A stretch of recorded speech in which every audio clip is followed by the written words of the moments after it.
Everybody, we are going to get started right now. It is 10:02. We're starting the workshop. The first item that we have actually isn't listed with us, but we are going to make room for Dr. Kevin Leonard. He's faculty at MSU and he's the director at the Native American Institute at the university.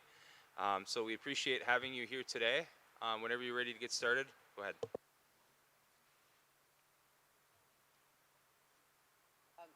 Press it down until it turns green. There you go. There we go. Can you hear me now? Okay. Bonjour. Good morning. My name is Kevin Leonard, and I am a member of the Sault Ste. Marie Tribe of Chippewa Indians and currently serving as the director of the Native American Institute at Michigan State University. And I'm very humbled and honored for the time that you're giving us today to speak with the council. I grew up originally in Detour, so it's like being home. I spent last night with my mom, and it was good, always good to be home and up in this neck of the woods. And on the way over, I saw an eagle there near Hessel eating a fish, so I figured it's a good day. I saw almost all the clans except I think for the loons on last night at the visit. But we were here in 2023 up in the Sioux and did our last listening session, and we brought in a group called Grassroots Solutions to do that. And I was interim director at the time, and the intent of that was to hear the needs of our tribal communities about what we should be doing as a university, but also as an office. So we came back, it's been 3 years, and we decided it's a good time to come back and visit our communities and hear if those priorities are still the same, or if there are other things that we should be looking at and adding to the plan, our strategic vision for how we move forward as an office at Michigan State University. With me today is Dr. Kaylee Henry, and I'll have her introduce herself. She's our newest addition, and I'm excited to have her. For those that were there, and I think Aaron probably knew her father, Dr. Gordon Henry, you can see the Henry resemblance. So Dr. Henry was a longtime faculty at Michigan State University and was one of the community members that started EAGLE, which is our Native Faculty Staff Association at MSU. And I also believe he had a role in founding our North American Indigenous Student Organization as well. We were really pleased in September to be able to bring Kaylee on. Bonjour. Like Kevin said, I'm Kaylee Henry. I started in September as the new tribal engagement. You probably have to talk directly in that we're having trouble hearing. How about now? Better? Okay. Sorry, I'm Kaylee. I started in September as the new tribal engagement and research coordinator for the Native American Institute. I've worked a long time in tribal government, primarily for the Saginaw Chippewa Indian Tribe, mostly in youth programming and education, but also for a few years at the Zeboing Center, as well as in the Office of Grants and Contracts, and served on their data governance board. So I have a decent idea of how tribal government runs and some of the issues around that. I did my graduate work at Michigan State with a focus on health and wellness in American Indian communities. I'm really excited to be in this role. Right now, I'm focused on shifting university policy and having conversations with IRB and legal and all those things to ensure data sovereignty and to do some organizing with our native MSU community to come up with shared priorities. So happy to be here. Miigwech. Would it be best if we went around and had everyone introduce themselves, or? I was thinking, yeah, that might be Yeah, proper. because Wanna I start know with you, a Bridget? lot of you, but I know Yeah. Dr. Henry does not. So, Good morning, Bridget Sorensen from Unit 3. morning, Bridget. Good morning, Sean Barovich from also Unit 3 here. Good morning, Aaron Payment, Unit 1, and MSU alumni. Good to see you. Isaac McKechnie, Board of Directors. Good morning, Kimberly Lee, Unit 2. Good morning, Larry Barbeau, Unit 4. Lana Stewart, Board Administrator. Austin Lowe's, Chairman of the Tribe and also MSU alumni. Tyler LaPlante, Unit 5, Vice Chairman. Lana Cosley Smith, Unit 2. Michael McCritchie, Unit 1. Kim Graval, Unit 1. Pleasure. We good? Okay. Yeah. So I just want to share a few things that I would say they're not everything we've been doing, but highlight some of the bigger programs that we've worked on since our meeting in 2023, and then open it up for you to give us feedback, input, your thoughts. We have some questions that we provided. If you want to read through those and look at them, we probably won't ask all of them. We just give them as a guide for the conversation of what we're trying to learn. When we went out in 23, I think, although I had just stepped into the role, I was under an assumption that the office had been out in the communities doing work. And when we came out and we started asking the tribes, well, what do you know about the Native American Institute? Nothing. Nobody had heard from us. Nobody had seen us. If there was someone who was older, an elder on a committee, they might have remembered when George Cornell was here and Arnie Parrish and Mary Calcaterra, and Aaron worked in that office, I believe, for a few years. But they hadn't seen anybody in a long time. And who they had been seeing is from our counterparts in Extension, Emily Proctor and others doing work. And that was something that I said we needed to change, and we've tried to do that by having more of a presence at things like Intertribal Council, United Tribes, as well as CMTED and other organizations, and working with Zeebwing and the Nokomis Center. So hopefully that is something as we continue to move forward, even though I've only been officially in the director role since August of 24. I've been in the role as interim since 22, and we're slowly getting there. We have one more staff member that we're hopefully able to bring on in the next year. We were able to hire Dr. Henry as our research person and helping with grant writing, but we're hoping to hire now an outreach specialist that can help with making connections not only off campus, but also working on campus with some of the programming that we do with and for our students in our community around the Lansing area as far as education. Some of the things that we've been working on that I would say are of note would be we just pulled off an Indigenous Food Sovereignty Summit in April. We had over 300 folks there. We had a wait list of 100, and we weren't able to get everybody in that we wanted to get in to even speak. So we are going to try to do that every 2 years. So 2028 is the next one. We had over 98 different tribal communities represented, and almost every tribe, I think, was on the planning committee except maybe one or two representatives from our state tribes.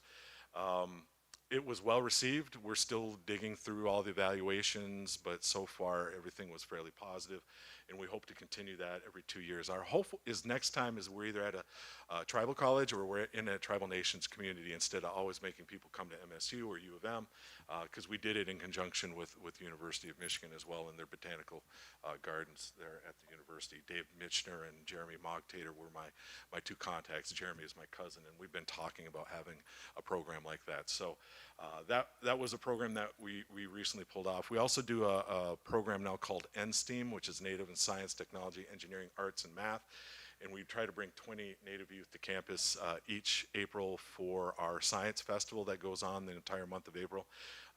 And this is our third year doing it. We've had really good response rates for it. It's been well received. We hope to be able to continue that into the future. What am I missing? What's another program? Oh, it's right here in front of me. We also collaborated with, at the time it was Melissa Kieswetter, who was with the Office of Civil Rights and then moved to MyLeap, which I have to remember is the Michigan Department of Lifelong Education, Advancement, and Potential. We love acronyms everywhere we go, but they make them longer and longer every time we turn around. For those that have been around for a while, you might have remember her. It was like a 3-ring binder of all things Native in the state, and her office produced that. But the last binder I had was from like early 2000s, and when I came in, she said, do you have the resources to put on a book like this? And I said, not only I think we have the resources to help produce this in a nice shiny booklet, but we now have a web page so that when we have changes in the council or different contacts, we can easily change it on our website, and then we only have to print these every 2 to 3 years instead of having to do a print run every year that there's a change. I've sent these out to all of our communities, but if you would like some, we have copies, and we'd be more as we leave to leave these with you. And we also have bookmarks that take you to the web page for that. That is, and we also incorporated art from people in our community.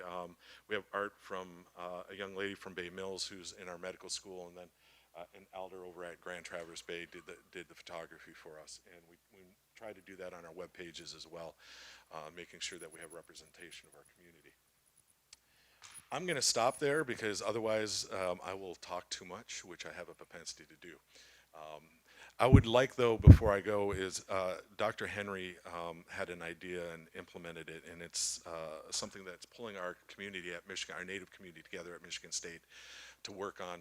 We would call it a list of demands, but for digestibility of the administration, these are our recommendations to them. And we have 5 priorities, and we're going to be meeting over the next year to work on those. But I'll let her talk a little bit about that because it's a really good initiative.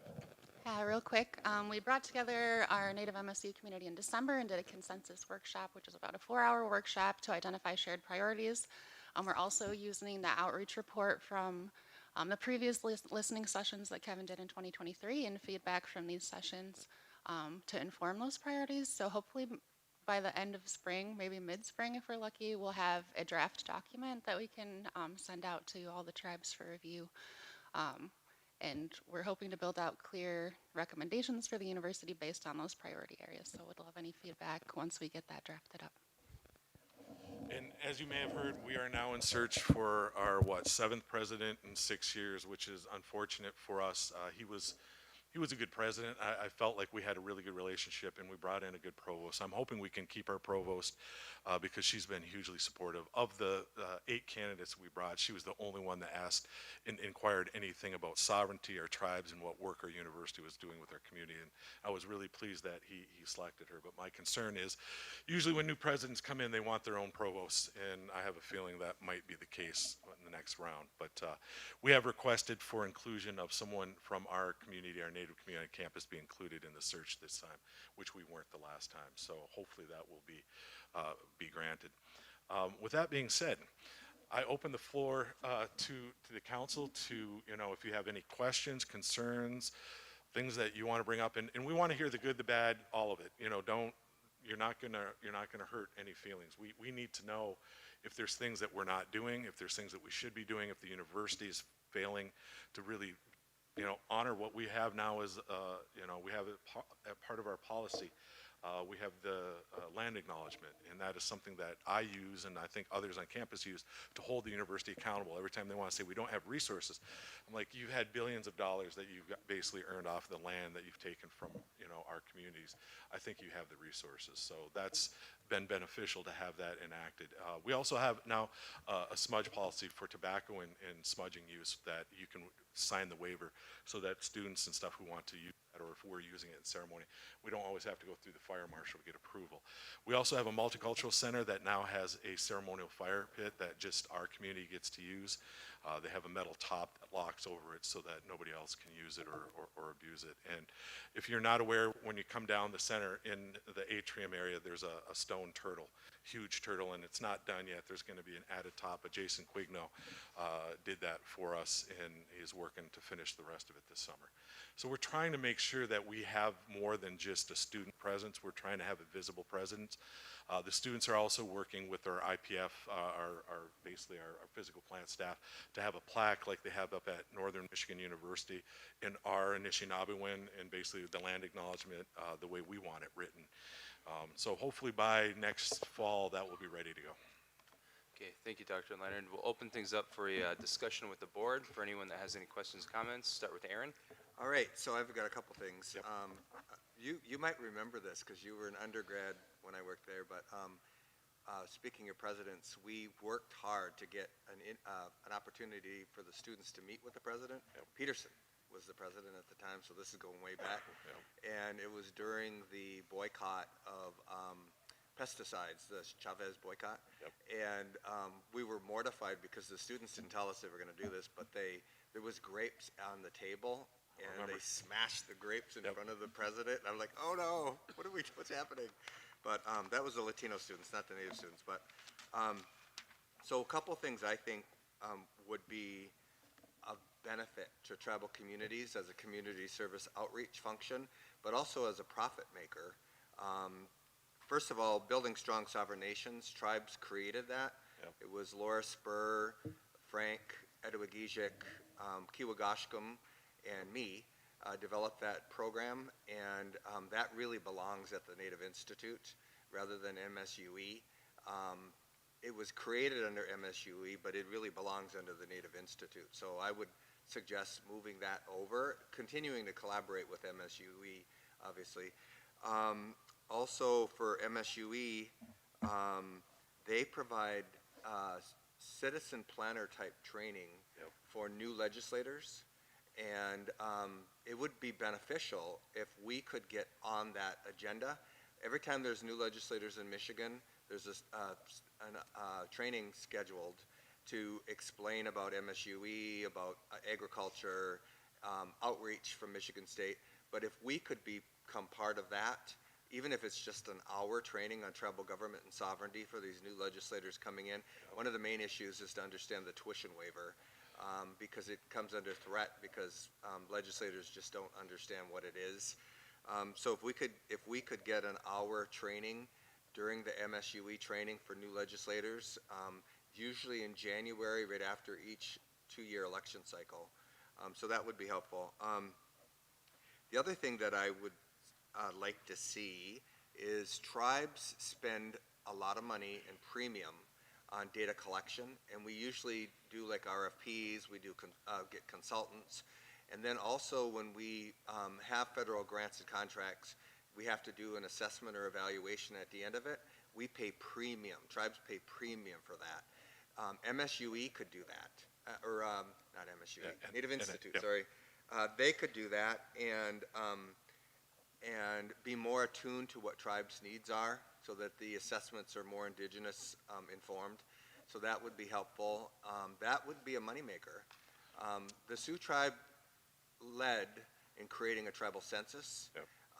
So helping to facilitate the tribes in Michigan to do a tribal census, the Sioux tribe, Huron Band, and Pokagon have all utilized that function, and it originated at the Sioux tribe. But if you guys could do tribal census for needs assessment, and also tribes, if they have their own census, they can use their own information and numbers when they apply for federal grants, as long as it's a bona fide census.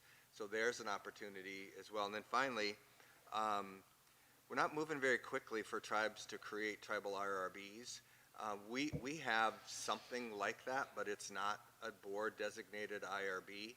We have a department that kind of evaluates whether or not we're going to allow research done in our community.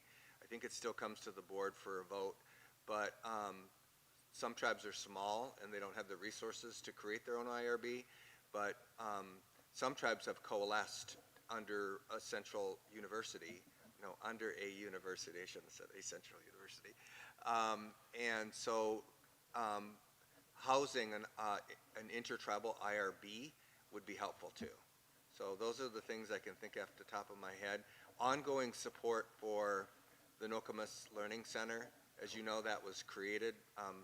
George Cornell was Sioux tribe, and he reached out, got a large donation. They're on a shoestring budget, and you never know if they're going to end up shutting the doors, but having an ongoing positive relationship and continuing education over at Nokomis would really be appreciated.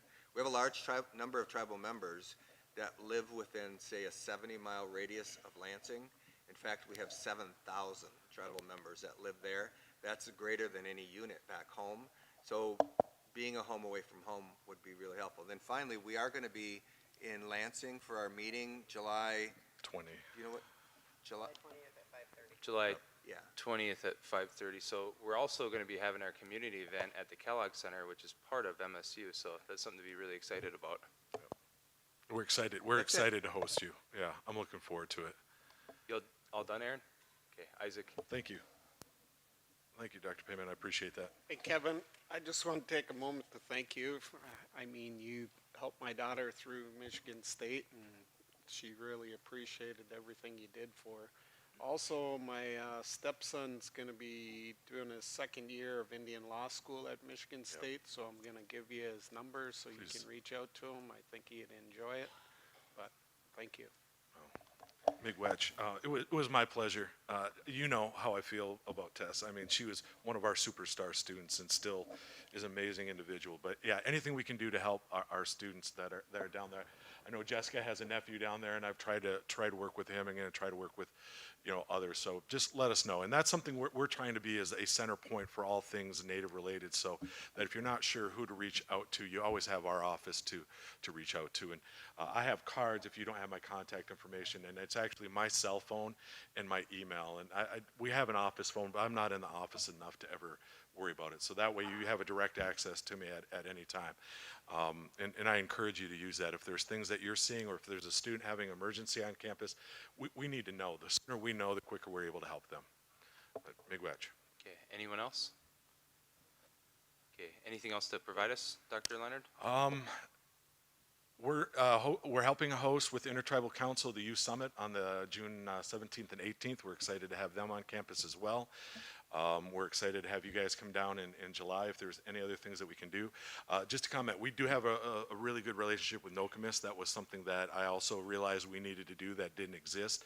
And we just had I'll call it a brainstorming session with a couple of our Native faculty and some external tribal lawyers that are back home, talking about how we can get funding for NOCOMIS. And we're also trying to see if we can move NOCOMIS to a different location. They're kind of in a weird relationship with the Okemos Township. But yeah, we're trying to work on language programs. They have a lot of archival stuff that we're also trying to work with our university to see if there's ways that we can properly archive that and have that access officials that are in our backyard as much as we can. Any other areas that you think we should be, as a university or as an institute, that we should be doing and working on? Our office has largely been outward facing, but we're trying to do more with the students. We have scholarships that were started way back in the day, Emma Shore Thornton, John Winchester, that we have available, but we're trying to expand those and grow those, so there will be more resources. We do blanketing. We buy blankets, wool blankets for our graduates, and we try to have at least $5,000 for the powwow every year on campus, and then additional resources that if they have cultural programming that the students want to do, they should never have want for resources to make that available. They were a little worried that they might lose their funding because of all the DI stuff that's coming out, and we have to continually remind our university that we are not a race, we are a sovereign people, and as such, we don't fall under those DI restrictions. And we were able to get them the funding, but we had to have a meeting January 14th of this year with the president, Guskowitz at the time, and he pledged guaranteed funding for them, and I think we will have that continuing to move forward. Because it costs, everybody knows how much it costs to put on powwow. It's not cheap. And to do it right and to make sure that you have, the right payments and honorariums for everyone, it's north of $50,000 every year that we have to have. And, I think we've finally got the university on board with pledging that it will continue there for as long as we have the administration's support. Okay, thank you. Back to Aaron. Yeah, so a document that I think would be really helpful to support distinguishing tribes as sovereigns and political rather than cultural and minority is in, what year was it? Early 2000s, when Proposal 2 passed anti-affirmative action, we cajoled a Attorney General's office investigation of the tuition waiver as distinct from affirmative action, and that report was written by Ali Maldonado, who's now appellate judge, Courtney Kacher, who was attorney for the Sioux tribe at the time, and so it distinguishes tribes based on Morton Mancari, and that was successful with getting the state to stop trying to get rid of the Indian tuition waiver. So I would get a copy of that because it was published by the Michigan Civil Rights Commission when Matt Weesaw was the commission executive. So we had a convergence of all of the factors, but that report should help you to educate, and it's an independent report that that was written by now an appellate judge from Michigan, and Courtney Kacher. Okay, anyone else? Thank you. Much for that. We will look that up, definitely. We were able to get something that it's not just but I think I was the one that might have initiated the moving forward. I had been advocating for tuition reciprocity for our First Nation relatives in out of state, for members of federally recognized tribe. And we were able to get that through in 25 with the help of Lauren Kennedy, who is our new Native American representative over in the Office of Admissions. And we finally have a vice president of enrollment services who is receptive to it. But it's called the Native American Tuition Advantage Program. So if you are a First Nation citizen and you come to MSU, you don't have to pay international fees or out-of-state fees. You can pay in-state tuition.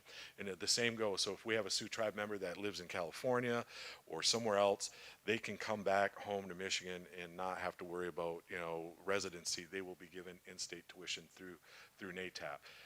In addition, although we want to expand this part, right now what we were able to get the university commit on is if your family makes less than $65,000 or less, they will waive your tuition through the Tuition Advantage program as well. If you don't qualify for the Michigan tuition waiver. If you qualify for the tuition waiver, that takes precedence over it. But what we're finding is we have a lot of descendants at MSU and not as many students have their membership. Just due to the way the membership is set up. And this allows them to at least attend MSU at what we consider reasonable rates.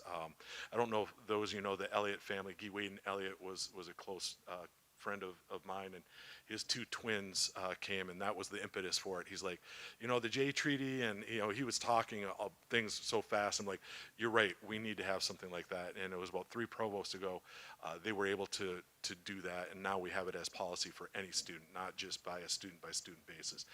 My hope is because not every student qualifies for the tuition waiver, is to work Michigan State in the next few years, hopefully before I retire, towards just providing anybody who doesn't qualify for the tuition waiver but has membership or descendancy, that the university will just cover their tuition and not have a $65,000 family, just anybody. It doesn't matter how much the family makes, universities should be paying those tuition if they don't qualify for the tuition waiver. I was very hopeful that we were closer than 2 to 3 years from getting that in with the current president.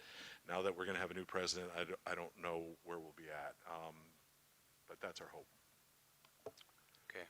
Well, we appreciate everything that you do. We appreciate you making the drive up here. Appreciate what you do for our students and students of other tribes as well. I'm going to reach out to some students. That way I can become educated on the question that you asked, how we can improve things. Off the top of my head, I don't know that answer, but I'm going to talk to a couple of Sioux Tribe students that I know that attend Michigan State University and get back with you. Please do. Yeah, definitely will. I appreciate that. Miigwech. All right. All right. Thank you. Thank again. you for your time. Appreciate it. Does anybody want some of these? Okay. I do not know who he is.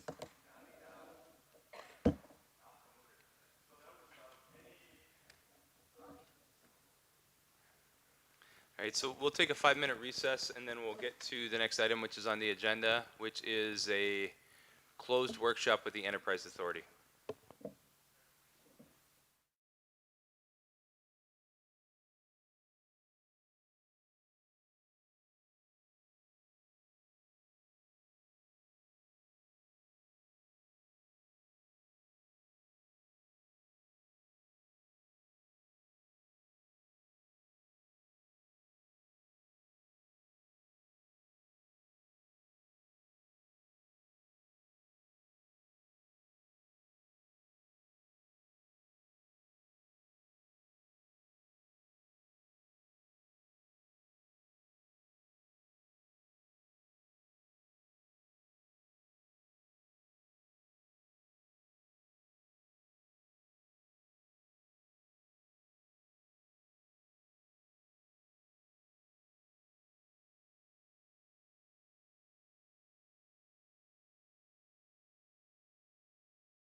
back in open session. The item that we're currently on is secretary election. So our general counsel, Ryan Mills, is going to provide us an update on that. So whenever you're ready, Ryan. All right. So this is going to be a fairly quick update on where we're at with the secretarial election process and what action items the tribe has, and then rough timelines going forward.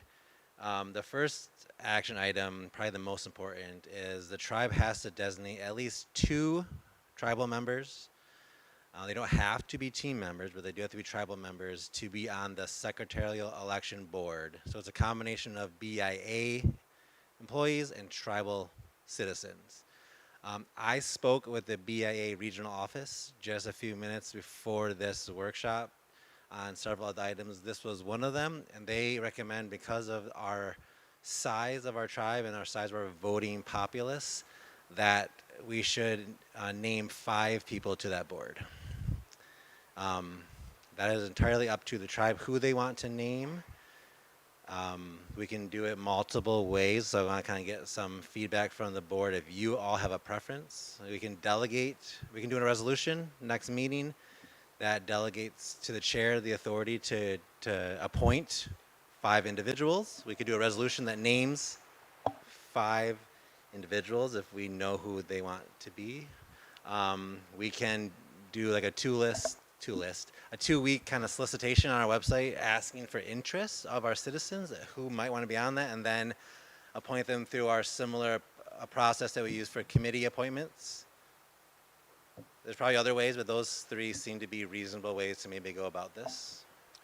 What about each unit nominating somebody? So we have 5 units. Each unit can get amongst their unit directors. They can pick someone. I mean, we obviously wouldn't want to pick people who are politically motivated, who have those, I don't know. Yeah, at large too, yeah, but that's just a thought. Maybe each unit select someone. You know, otherwise it's just going to be difficult getting all of us to agree on people. Lana?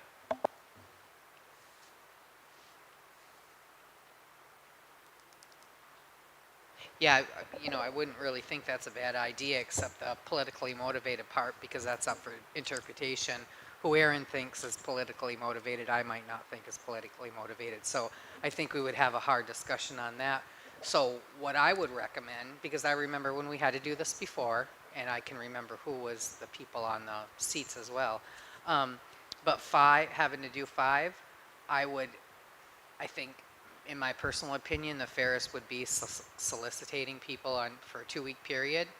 Let them all, if they're interested in being on it, get their names, and then in open session here, we say, here's who it is. And that's 5 people that it's just at random, because even though like it did sound fair, 5 people in each unit, or 1 person out of each unit, but we'd argue who it is when it came down to who Kim and I chose or something. Or you guys chose. So I think that would be the easiest way. And if we let the chairman choose 5 people, that's just going to be, everybody's going to holler about that too. So just to or keep moving in a good direction, I think the fairest way would be those interested put in for it, and then we draw an open session at that 2-week period. And who we get is who we get. So that's it. Yeah, if I can quick, sorry. The reason I jumped the gun a little, the reason we thought 5 was a good number is because unlike our tribal elections where we have our commission and then we can get volunteers for the tabulation night, we are not allowed to solicit volunteers to help with tabulation. So between the 5 people that the tribe chooses and however many BIA staff are available, between 2 and 3 probably, plus the vendor, those are the only people that are allowed to like touch the ballots, run everything. I should have said that up front. My apologies. We also don't want to pick too big a number because then there's too many cooks in the kitchen. So 5 was what the BIA and I thought would be a reasonable number. So it is 5. It doesn't have to be 5. That's just what we thought would be a good number for the tribal representation. It can be 7. It could be, well, maybe not 10. 10 might be too many. But it can be between 5 and 7 maybe, but 5 is where we thought we had advised the board that we think that's a nice sweet spot. Yeah. Aaron, then Isaac. I would recommend we do like we do with cultural enhancement and 2%, and each unit come together and identify somebody to suggest. And how I would not do it is, without naming any names, we picked, I didn't support it, but we picked an employee of the board of directors last time, and that's a major conflict of interest because half the board didn't want, this was on the amendment to no longer double dip. And the embarrassing part of that is the person who was our representative on there was arguing that people who were not enrolled at the time the Constitution was adopted should not be allowed to vote. And that person filed complaints against the whole process. It's all documented, and it's memorialized, and it's embarrassing. So we shouldn't pick somebody that wants to trip up the process. But somebody that is going to do the technical work that's involved in the process, so not somebody political. So again, I would recommend, what's that? But please don't pick me. Yeah. Well, see, and here's the thing is I wouldn't imagine you wanting to do something like that. And we shouldn't pick somebody, also there was some people on that committee that felt like the Mackinac Band shouldn't be allowed to vote, and they were on the committee, but they filed protest contesting the whole election process while they were on the committee, saying Mackinac Band shouldn't be allowed to vote on the constitutional amendments, and so it's embarrassing. So let's not pick anybody like that. The tribe has already made the decision. The people have already indicated what they want done. We shouldn't be appointing somebody who's going to try to trip up the process. Just somebody that's going to technically do the work that's involved. I think they have to. They're going to have to do a second registration, because the registration hasn't been done since 2010, I think. So that's 16 years ago. And when they do a registration, they get back a signature document. And so then I think the committee, whoever that committee is, they end up looking at signatures. And when they send their vote back, the vote comes back with an outer envelope with your signature on it.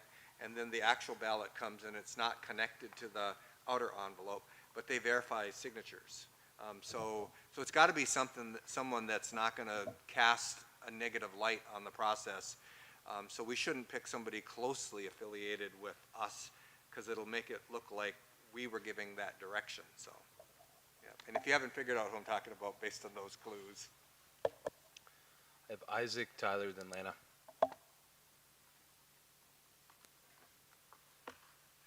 I'd like to make a recommendation that we make it 7, so it'd be the 5 units plus 2 at large. Tyler. I was going to make a similar recommendation, but I think in the spirit of the separation of powers, that the board each appoint one per unit, and the chair appoint one, and I don't know who would appoint the 7th, but Clarence would probably be a pretty good person to be, maybe the chair of it or something, with the history that he has and his dedication to the tribe. But I would agree with the 7, but I think it should be the 5 units plus the chair, since he represents all at large, or the entire tribe. Let's see what I have. Lana. Yeah, well, if we're going to take polls, I hope my poll is registered and reseated down there, that we solicit and then draw. Whether it's 5 or 7 makes no difference to me. But just a couple comments that were made. Letting the board pick out of a unit will cause the same systemic problem that we have now, and that's people getting attacked. So if Lana and Kim pick, and I'm going to use us for an example, Lana and Kim pick Joe Schmo, and somebody on this board thinks Joe Schmo is not adequate or that plans to trip up the process, that just gives that tribal member an avenue to be attacked and our whole process to be attacked. So I think the only fair way to do it is that we solicit for those interested members, and we have how many members now? We're bigger than us being able to handpick people. 56,000? Yeah, there's a lot of resources out there. So I think that even seven that way, so that way, and if we do 5 within the unit and pick, and then if there's only 2 outside the unit that say that they want to be involved, well, then we automatically pick them, just so we get that outside the area as well, because I'm not, I'm in support of that. But I just think we have went down a road where there's an example here today, we're talking about a past employee, and which is not acceptable. It's just not acceptable to put those employees out there like that. That we'll have that same process in place for maybe somebody that Tyler picks up in unit 5. Maybe I think they're going to trip up the process, so I could easily say, we don't like that person, and our whole process would be tainted.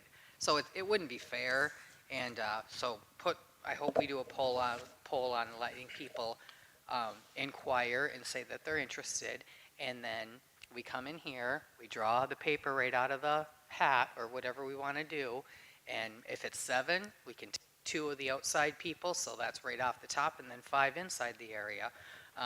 That way it's fair, it's transparent, and or however it has to work out. I just don't want to see, if we're going to pick somebody at this table, that it's just a target on that person throughout the entire process, because that's what we have become. Okay, I have Rob, then Aaron. So I'm okay with being a target if I'm chosen, but I would like to propose a little bit of a compromise from the 2 solutions that I heard. One is to pick 1 person from within each of the units and 2 from the at-large. I like that, but I also like Lana's idea. So why don't we have individual members who are interested, keep them separated by unit, and draw from each unit and the at-large. So it's still random, but we have representation from each unit and 2 from at-large. So everyone in unit 1 who wants to be on it, register, we'll draw 1. Everyone in unit 2, register, we'll draw 1. And I think so on and so forth. That way we have adequate representation from each of the units and at-large. And I think it is a good compromise on both of the solutions that were brought forward. Aaron? So I guess I don't appreciate trying to impugn the integrity of what I just said. During the process, nobody was attacked because we were not privy to what was happening in the 2010 process. We weren't aware of it. They didn't report to us. They didn't give us updates. But we should not be nominating somebody who doesn't believe we should have had the vote in the first place. The effort to alienate 1/3 of our membership or the people who were not, that's the part that was really kind of silly. The people who were not recognized at the time the Constitution was adopted, that was like 3/4, 80% of the board at that time were not members when the tribe was recognized. I was, but I was a child. My mom enrolled me. So we shouldn't be forwarding somebody that's on that committee that's going to try to undermine the whole process by filing formal complaints to have certain population segments, big segments of our people, denied to be able to vote. One of those was the Mackinac Band, and the other one was people who were not enrolled members at the time the Constitution was enacted. So whatever somebody heard from what I said, what I'm saying is we should be nominating people who are going to do the technical process, not get in there like a politician and try to run somebody's agenda, because that's what happened. Trying to deny 1/3 of our population, or I guess it's half of our population now, deny the whole Mackinac Band from being able to vote on it. That's all in the record. You can read the filed complaint. It's embarrassing, and it was somebody that reported directly to us. So it sent a message to the BIA that we really didn't want to do the amendment, or that the amendment number of votes happened, but the board didn't really want it to happen. That was the double dipping.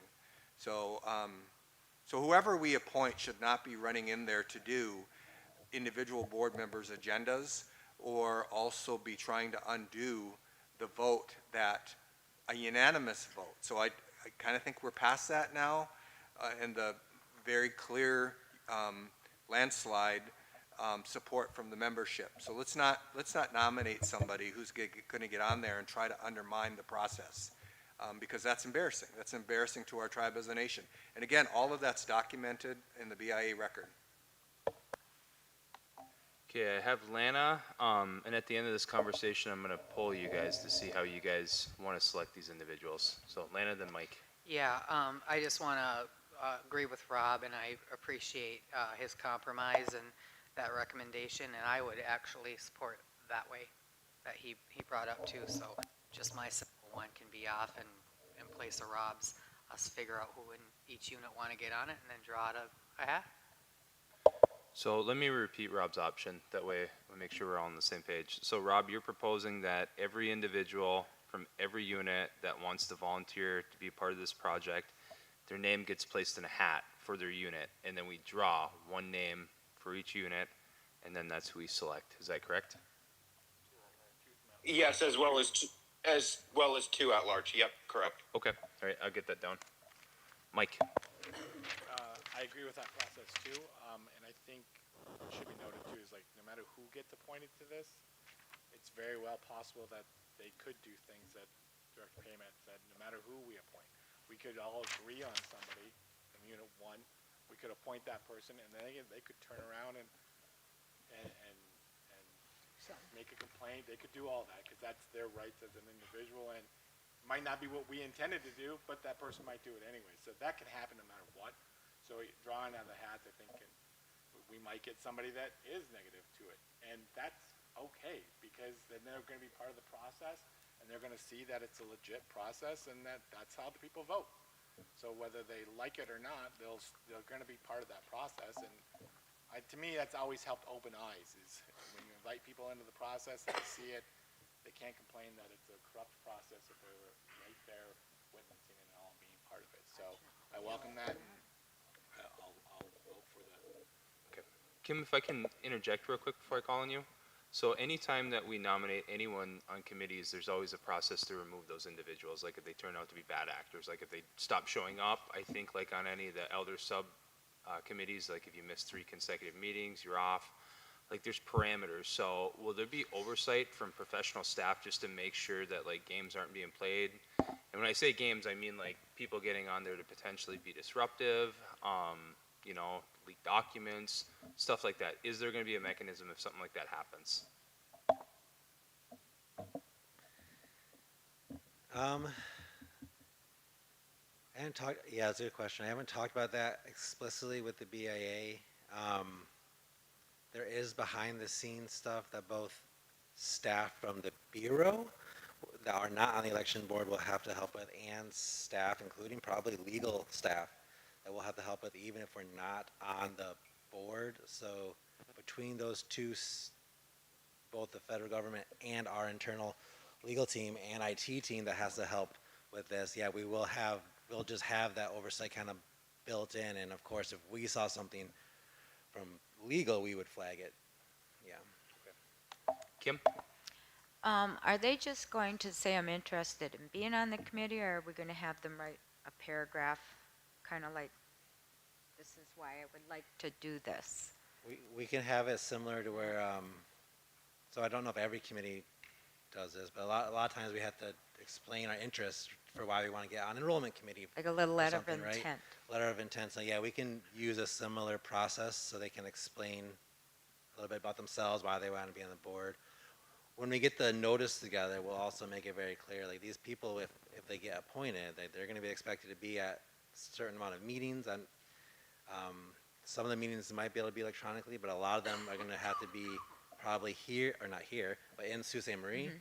So they'll have to be able to travel throughout this months-long process and be available, including especially, right, just like our current election commission on tabulation night. So we'll make sure like all the parameters are clear in the notice what you're signing up for, because we can't have, we wouldn't want to have someone who joins or multiple someones who join and then they can't be available on these very critical times for the meetings or for especially tabulation night. So we'll make sure everyone is in full knowledge. You sign up for this, like we appreciate that you want to help your nation, but also here's like, you know, the obligations that we expect of you as well. And then they can explain in the little paragraph or two why they'll be good for that position and why they're available We can give them rough dates, but we don't have, the part of the job of the election board will be to solidify the dates of the election too. Okay, did I miss anyone's hands? So I'm gonna do a poll. I took off your suggestion, Lana. So right now what I have is that everyone interested in each unit will put their name in a hat. We'll do a drawing. The same will apply to at-large members. We're gonna reserve 2 seats for that, so it'd be 7 total. And then the other suggestion is from Tyler and Isaac. It would be 7 seats. It would be the board selecting 5, and then were you suggesting the chairman select the final 2, which would be at large? One with appointing Clarence as the overall chair. Just so we're on the same page, the chair, under federal regulations, the chair is a BIA staff member. So one of our tribal members won't be the chair, a named chair. It will be a federal employee.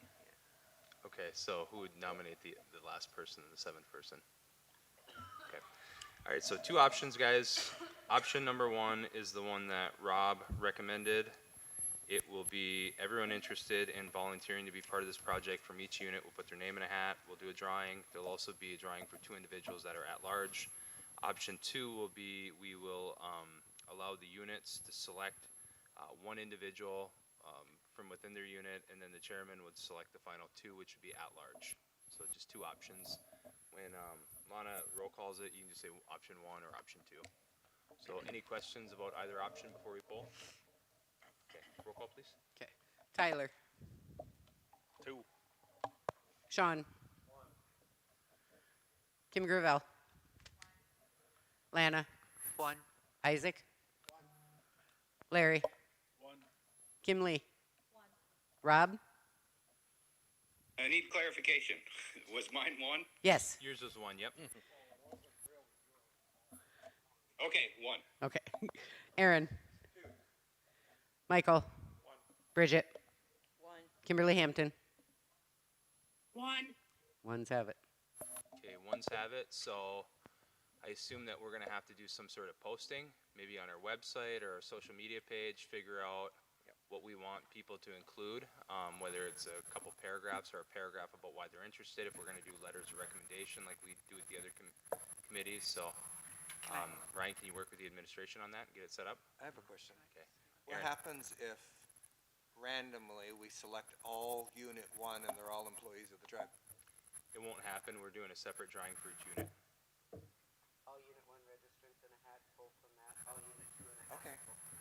I guess the only problem, the potential problem would be if for some reason no one from Unit 3, not to pick on Unit 3, decided not to. They just didn't want to do it.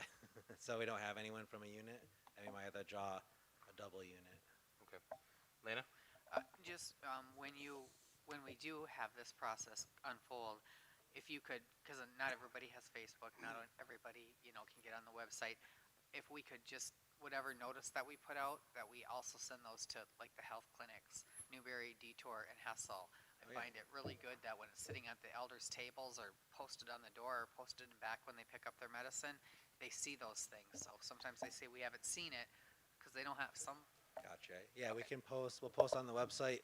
Excuse me, the Facebook. We'll also get them posted on the various bulletin boards across our health centers and other tribal buildings. Yeah. That's fine. If you send Katie Peabody an email with a flyer, she can print it and put it on the tables, maybe the newspaper as well. I mean, that gets delivered to thousands of households. Be a good way to get the word out.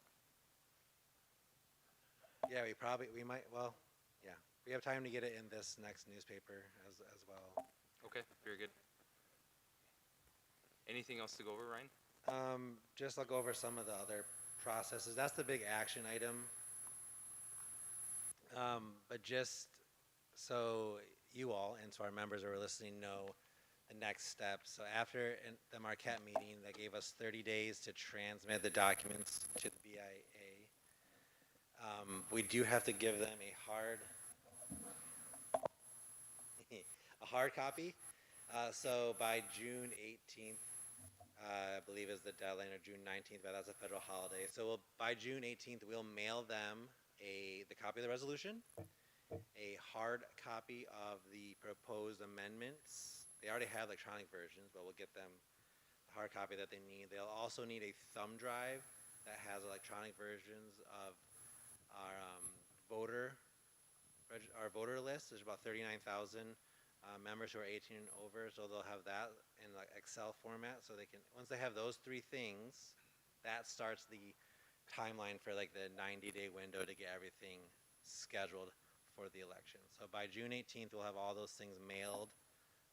A lot of those things, not the voter list, but the other two things have been electronically submitted in draft form, so they're aware that it's coming, but we'll have to do it officially through snail mail. Okay, Lana and Aaron? I got 3 questions here. So you did answer a couple, so it's a 90-day window. You said we have 39,000 voting members? 39,117 last count that I saw. 117. And then, now the BIA has to pay for this. We were told from, get to that too. we were told from previous general counsels that, and I don't know whether it's accurate or not, that it depended on funding that the BIA has. Now, does BIA have the funding, and how much do they estimate that it's going to cost? I do not have the exact cost estimate yet. I sent them what it cost us to do the poll. Uh-huh. So they have it cost us, it was about $67,000 it cost us to do the constitutional survey. So at least the initial mailing that goes out to all 39,117 of us, it'll cost at least that much. And but then there'll be a second mailing, right, of all of us who register to vote in the actual election. So in your discussions, what's the timeline for all of this to be done? For the entire process, for them to pay for it, for us to do the registration, for us to get back, what's the time, what are we looking at? So we're looking, if it sticks to that 90-day window from the date we transmit this month to the BIA, around the end, the 3rd week in September, or the 4th week, September 26th.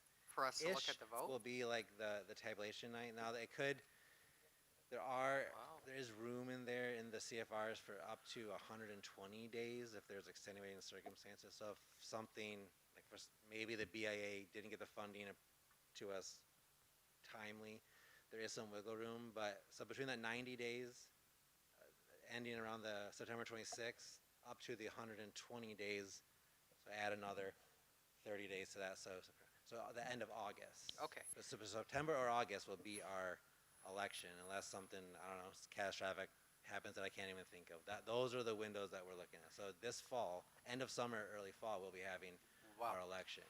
Okay, that's really excelled from, because I know when we had discussions in the past, they said it could take like a year or whatever till it was done. And my last question is, out of those 39,117 adult voting members that we send this constitution out to, how many do we have to have back for it to count? Okay, so first let me answer your funding question. Okay. I don't want to forget that. So the funding, we're a self-governance tribe, so generally how it works with self-governance is the feds still pay it, but they'll send us through we'll get like a deposit in our self-governance BIA funds for whatever the estimated amount that they, once we figure out what that total is, they'll give us the money, it's federal funds, and then we will pay the vendors. The federal government will pick the vendors. By the end of the day, they give us the money, and then we pay the vendors, because we also are bureaucratic. We are quicker to get those things processed than the federal government often is. So that's the process that they usually use with the self-governance tribe. So we'll get the funds, they'll set aside, we'll get the bills at third right through the federal funding through the BIA. I have been given no indication that there's any concern on the federal end that there isn't money out there. They legally have to run this election. They're going to find a way to pay it. I don't foresee that being an issue. If it is, I'll come flag it for you guys. But I was on the phone, you and I were talking, and I stepped aside because of a phone call, and we were talking with the regional office about this, and we talked about how the funding options work and everything, and they talked to the Solicitor General's office, and their response to me was, we're going to find funds somewhere, and then it's they have to pull it from whatever buckets they have and then replenish it later. They will get us the funding around the election because they legally have to. So that part I'm not concerned about. funding issue that they can't run it, they just have to run it. Otherwise, we could sue them to make them run it, but Right. that's the whole thing that we're not going to have to worry about that.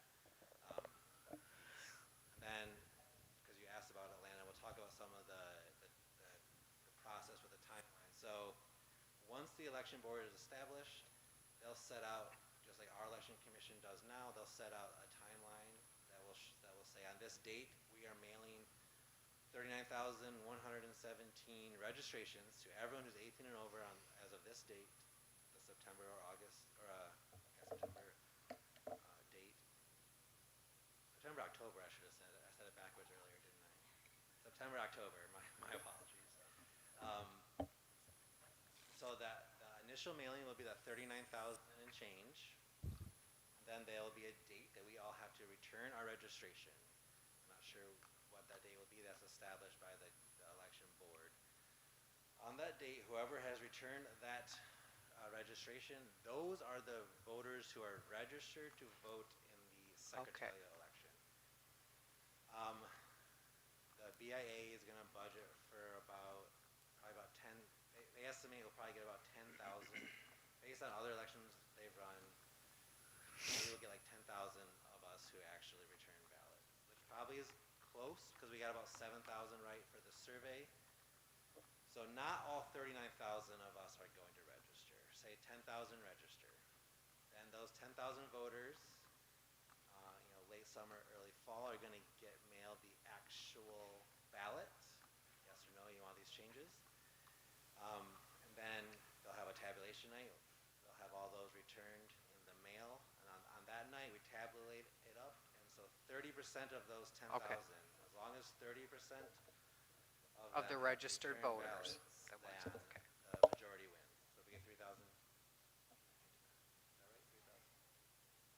So Okay, you good, Lana? Okay. Okay. Okay, Aaron, then Mike. So, yeah, I couldn't tell if it was a rhetorical question or not, because the answers that you just gave are in our Constitution, our current Constitution, because it says that the BIA conducts a voter registration. It says that it's a majority. That was for the benefit of the 50% membership plus as well. one of those who register to vote. The only thing is, earlier you said registered voters, but that's not really the terminology.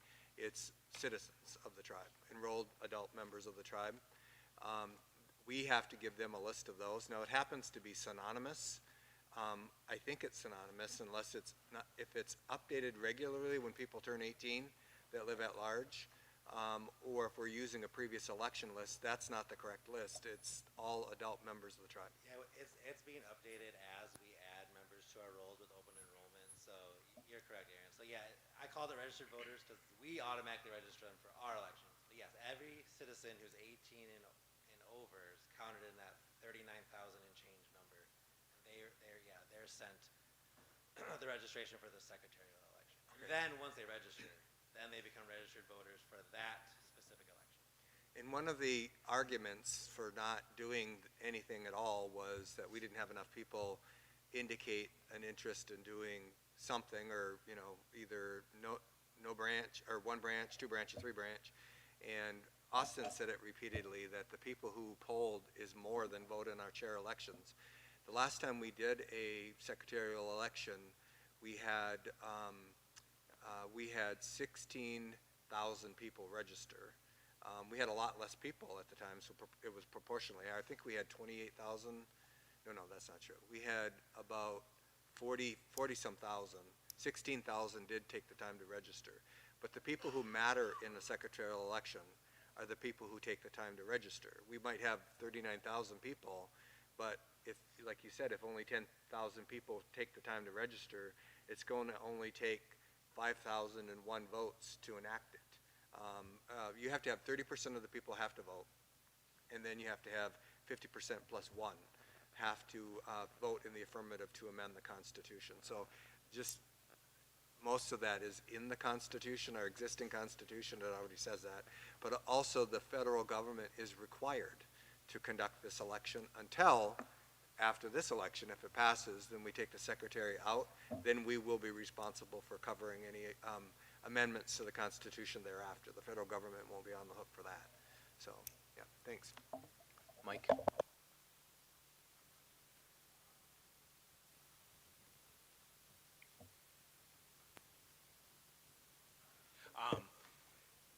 I think Director Paymont made the clarification I was going to make was eligible voters.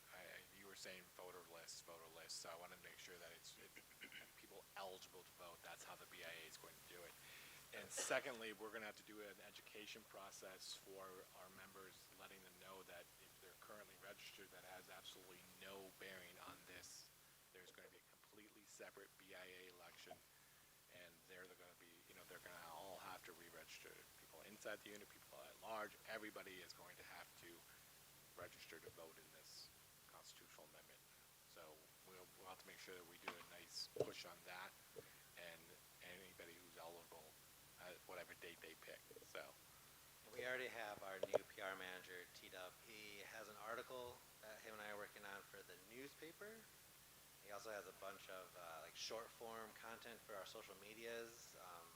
We'll have notices on our website. We can post notices around the tribal buildings. Throughout this whole process, once it kicks off, Nick Nolan, our PR manager, is already teed up and ready with. He already has a lot of the content created, so we're going to keep trying to push that education to the citizens so they understand, especially coming off the heels where we had our survey, and we had our primaries, and then we had our general election, and now we're going to another election. That's a lot of elections. We want to make sure the messaging is very clear and people know what they're voting for. Just because they voted in our elections here coming up in a few weeks for tabulation night does not mean that they're going to automatically get to vote in the secretarial election. You're right. They have to take that affirmative step once they get the registration to return it. And we'll make sure we're constantly pumping out that information, and we'll make sure that we still have it live, though no one has emailed it recently. We'll make sure that everyone knows the elections at SiouxTribe.net email is available for questions. We can use it to solicit names for the hats. So we'll put that on the notice. Like you want to electronically send your letter of intent, etc. Here, you can send it here, so it's all in one spot, and we can collect it for you guys. Aaron? Do we know from the poll how many bad addresses we have? Yeah, I don't know the answer offhand, but I do know that IT can pull that data for us. Yeah. It seems like, because we don't want to be handing over, to me, a nonsense list to the BIA that's not going to get to anybody, right? So unless, of course, they pay for the address correction requested, because then it'll track to see and follow the person. And it seems like we should be long past this, because when we gave out, that money for the pandemic, it seems like that would be the best data that you could have. But as we know, accounting had people trickling in like a year and a half after the fact that had bad addresses. So so I don't know if we do something before that, or we ask the election board and the BIA, Department of Interior, what are they going to do about, here's the bad addresses we have. So, because if we know we have like 2,000 or 3,000 bad addresses, we're just going to hand them over to the BIA. That's nonsense. They're not going to go anywhere. Right. If they're bad for us, they're going to be bad for them. Yeah. We'll have, because we just mailed out for our own general elections, we'll have our most up-to-date list that we currently have. I'll have to ask the commission, the election commission and IT, like how many were on the exemption list, the bad address list. I'm not sure offhand, but we can look. Yeah, we can look at our internal data, see how many after this last mailing were on that bad address list, and we'll talk with the BIA and the vendors. So you're right, a lot of vendors, we can do this ourselves if we wanted to. You can pay to have that USPS correction service done. So there is a way that we can maybe correct some of those bad addresses before the registrations go out. We used to do that every couple of years for the tribal newspaper when we used to send the paper to everybody. But rather than figure it out, we just gave up and gave it to the elders and whoever subscribes. So right now we only mail out about 7,000 tribal newspapers, and that's a good and bad. It's good because before Danny McKelvey ever ran for the board, he kept telling me to fix our list.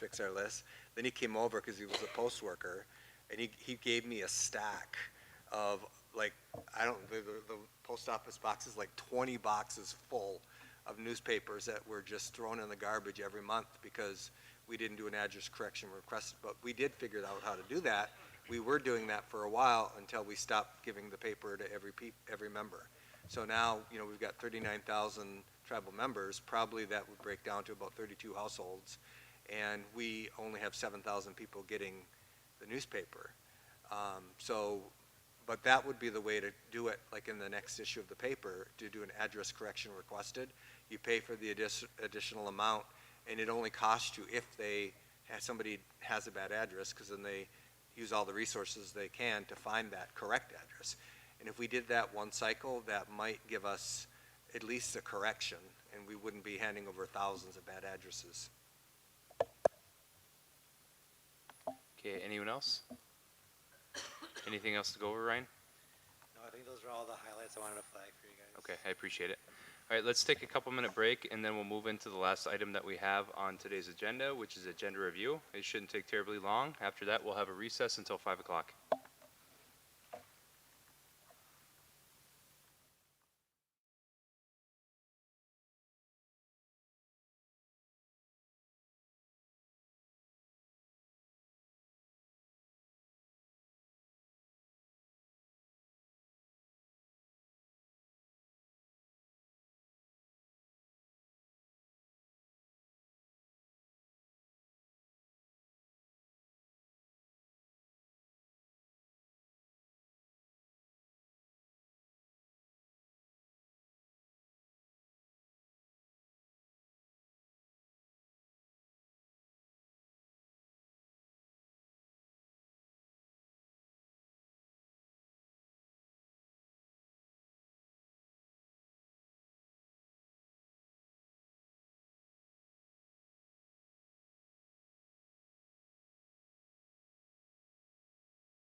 that is approved as carryover into year 2, and the total is actually quite large. It's $397,000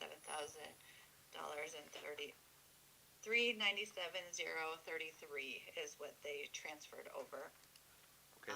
And with this request, it will take some of the third party that was requested out of what we will be using, and then just continue on with the work in progress and add a few pieces such as a media campaign and a few other things that were in the initial plan when we were able to put it together. Okay, much appreciated. Any questions, comments from the board on this resolution? Lana? Those recovery homes that cited in the RIS, are those the ones out in Kinross, Laura? Yeah, they are. Are they, do we have people, the last time we spoke about them, I don't think it's since you've been there, are those occupied now?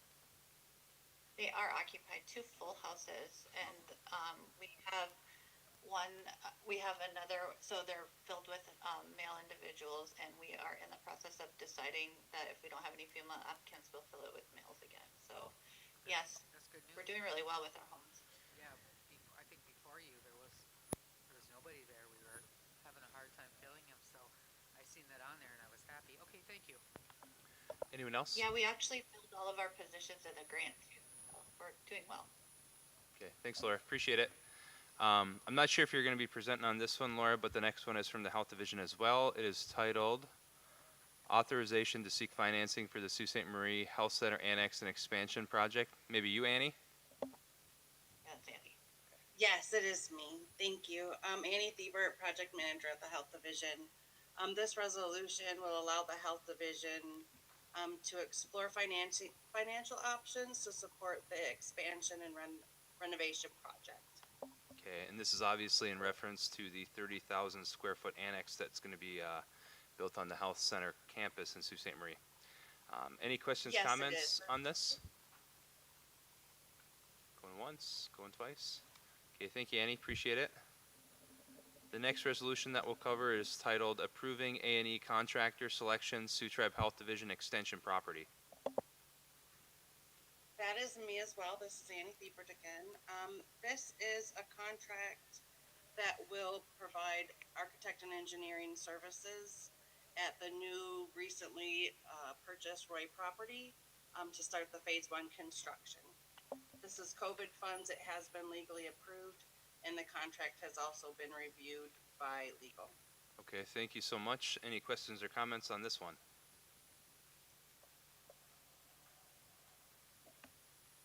Okay, hearing none, let's move on to waiver of sovereign immunity, Indigenous Design Studio and Architecture. This is also me again.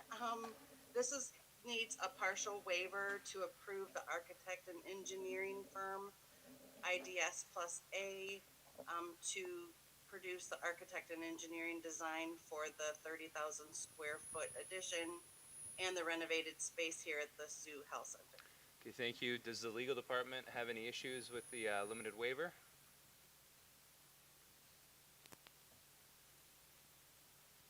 No, we've crafted the language so it only is for a binding arbitration and only implicates the tribal health department's funds. So we believe that this waiver is in a good shape right now. Okay, thank you, Ryan. Any questions, comments on this from the board? Okay, hearing none, we'll move on to Natural Resource Division. The resolution is titled 2026 Back Bay Walleye Enhancement. Hi everyone, my name is Danny Fagan. I'm the director. Is Jack Timkowski. Cover this if you like. You want him to? Yep, Jack can go ahead. I wasn't sure if he was on. Okay, go ahead, Jack. Oh, is Danny? Yeah, she said it's on you though, so get to work. Okay. This resolution allows Sioux Tribe to enter a contract with Bay Mills Indian Community. Sioux Tribe would release 100,000 summer walleye fingerlings into Back Bay and receive $36,000 in compensation from Bay Mills. Okay, appreciate that. Any questions, comments from the board? So just like to give a shout out to the Natural Resource Division. Walleye is one of 2 species that we stock. We have walleye ponds near where Tony's Gun Shop used to be, if anyone remembers that business. And on average, we raise about 1 million walleye that we release into the Great Lakes. So it's something we're truly proud of. It's something that we do for the next 7 generations. Final chance, questions, comments? Okay, so let's move on to residential land lease cancellation with Helen. Thanks, Danny. Thanks, Jack.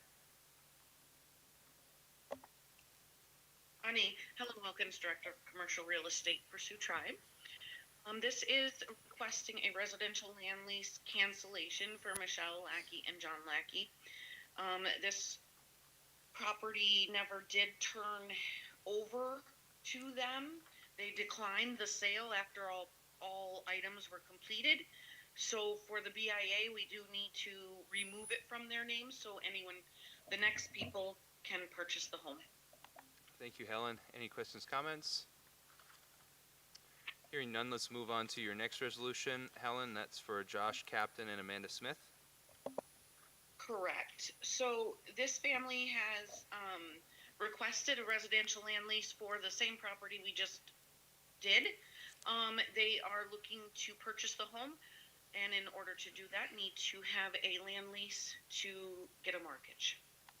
Any questions or comments here? Okay, thank you, Helen. Appreciate it. Thank you. The next resolution is appointing broker of record, property and casualty insurance.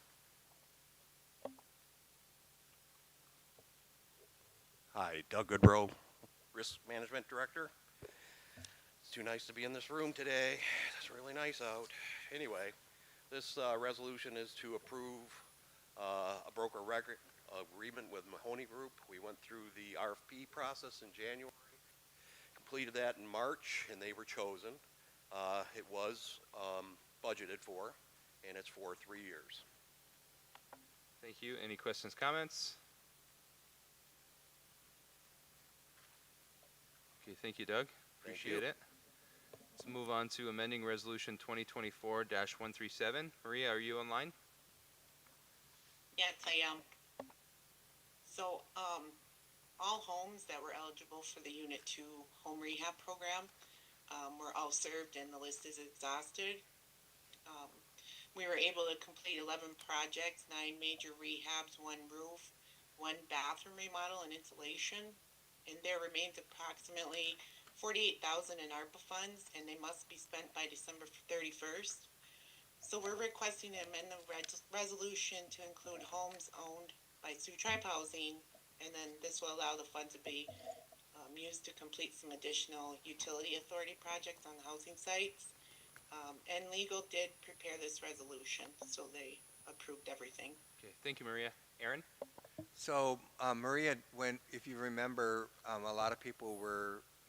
some people were already in the process when we switched administrations last year, and a lot of unknowns. Did we lose anybody who was pre-qualified or pre-selected that just went their own route, or did everybody that was in the process get covered?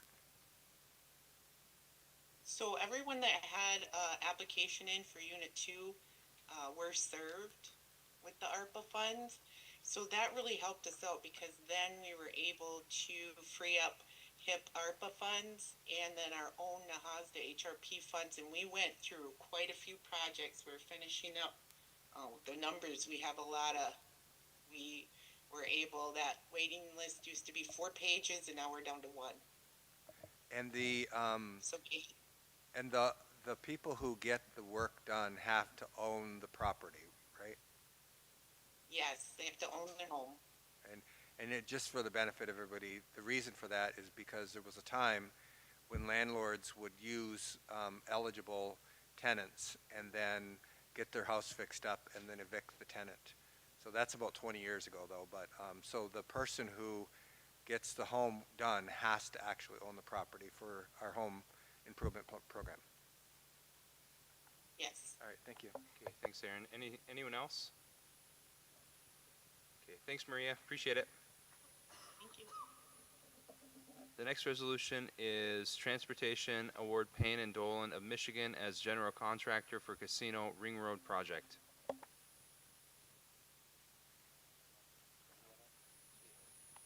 Could you cover this one for us, Wendy? Good afternoon, Wendy Hoffman, Transportation Planner with the Transportation Department. So today I'm presenting a resolution to accept a bid recommendation from Payne and Dolan to do construction on the Casino Ring Road. So this project did go out to bid. There was a request for bids drafted by the department. This was shared with the purchasing department. The plans were drawn up by UP Engineers and Architect, which we have an IDIQ contract with, and Payne and Dolan was selected and recommended by the purchasing department. Thank you, Wendy. Any questions, comments from the board? Okay, appreciate it, Wendy. Thank you. That moves us into new business. The first item would be committee appointments / resignations. It looks like we covered that earlier today. Yep, you good? Okay. All right, so back to committee appointments, resignations. Rihanna McKechnie is seeking a resignation from the Education Committee. Any questions there? And then finally, Selena Smith is seeking appointment on the Child Welfare Committee. Any questions or comments there? Okay, so we will move on to commercial captain's license transfer. So there's a request to transfer James Edward Bully's license to his grandson, Levi James Bully. Is that correct? Son? Okay, my mistake. Any questions, comments here? Did you guys recommend this at the Conservation Committee level?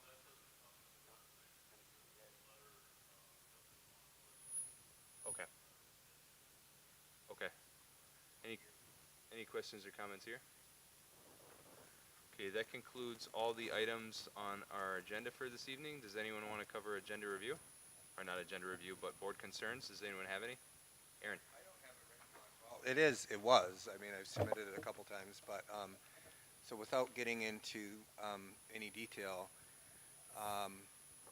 you know, we had tribal emails circulated that were targeted at you, Austin, myself, Betty. A limited number of people, meaning one person, had access to that, and that's theft of tribal property. And that's come to fruition now. We haven't done anything at this table. Legal, I think, was looking at doing something, but I don't know if they did anything. But it's been verified now, and I'm guessing that we know what documents that were utilized. But I first became aware of this when people were contacting me and saying, you know, an email you sent to Austin or an email you sent to Betty is a stack of your emails came to me. And how did if you didn't send them, how did they get circulated?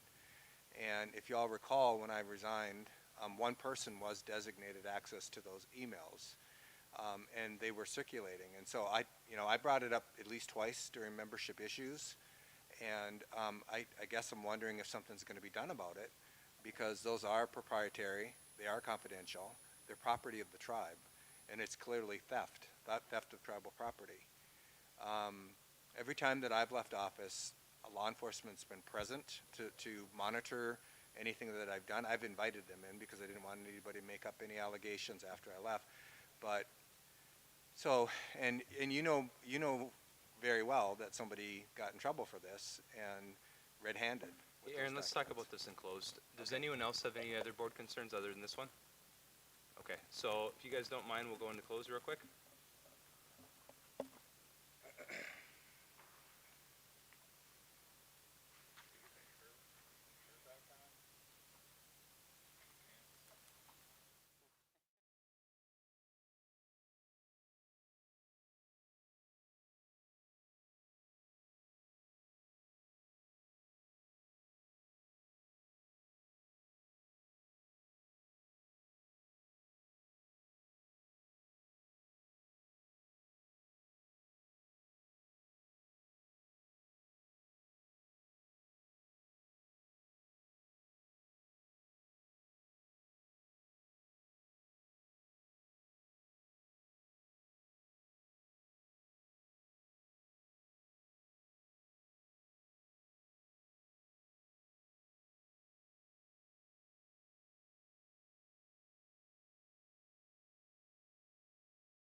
Everybody, it is 5 o'clock, so I'm going to go ahead and call this regularly scheduled meeting to order. We'll start with roll call, please. Tyler LaPlante.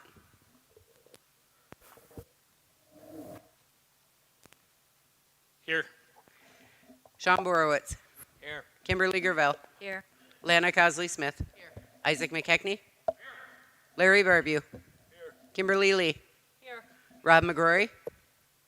Here. Aaron Paymont. Here. Michael McCurchy. Here. Bridget Sorensen. Here. Kimberly Hampton. Austin Lowe's. All right, we have a quorum. On today's agenda, we have the following items. We have invocation, we have membership participation, we have the approval of minutes from 5/19 of 26, and we have the following resolutions. They are titled Establish FY26 Budget, Coronavirus Capital Project, Establish FY26 Budget, NRD, GLRI, Rough Grouse, Establish FY26 Budget, NRD, GLRI, Manuman, Establish FY26 Budget, Engage Ojibwe/Western Sciences, FY26 Budget Mod, SAMHSA/third party/opioid, Health Authorization to Seek Funding, Health Approving A&E Contractor Selection, Health Sovereign Immunity Waiver, IDS plus A, NRD 2026 Back Bay Walleye Enhancement, Residential Land Lease Cancellation, Lackey, Residential Land Lease Captain and Smith, Insurance Broker of Record, Amending Resolution 2024-137, Award Contract, Payne and Dolan, Authorization to enter into USDA, RUS Form 515, and then under New Business, we have Committee Appointments/Resignations, and then finally, Commercial License Transfer. Is there a motion to accept the agenda? Motion by Isaac, support by Larry. Any discussion on the proposed agenda? Hearing none, those in support signify by saying aye. Aye. Those opposed? Those abstaining? Motion carries and the agenda is adopted, which brings us to invocation. Sean, Bridget, did you have someone selected? Tony? Okay. Floor is yours, gentlemen.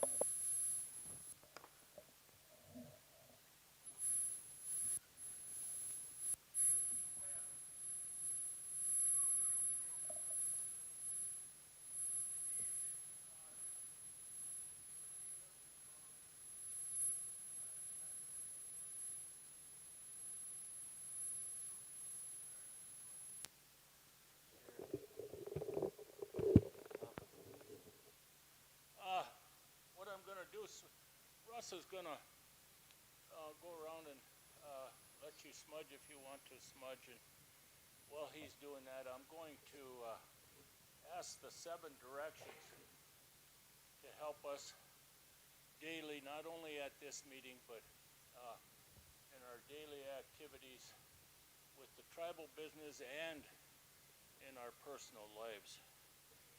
So I'm going to start with that eastern direction.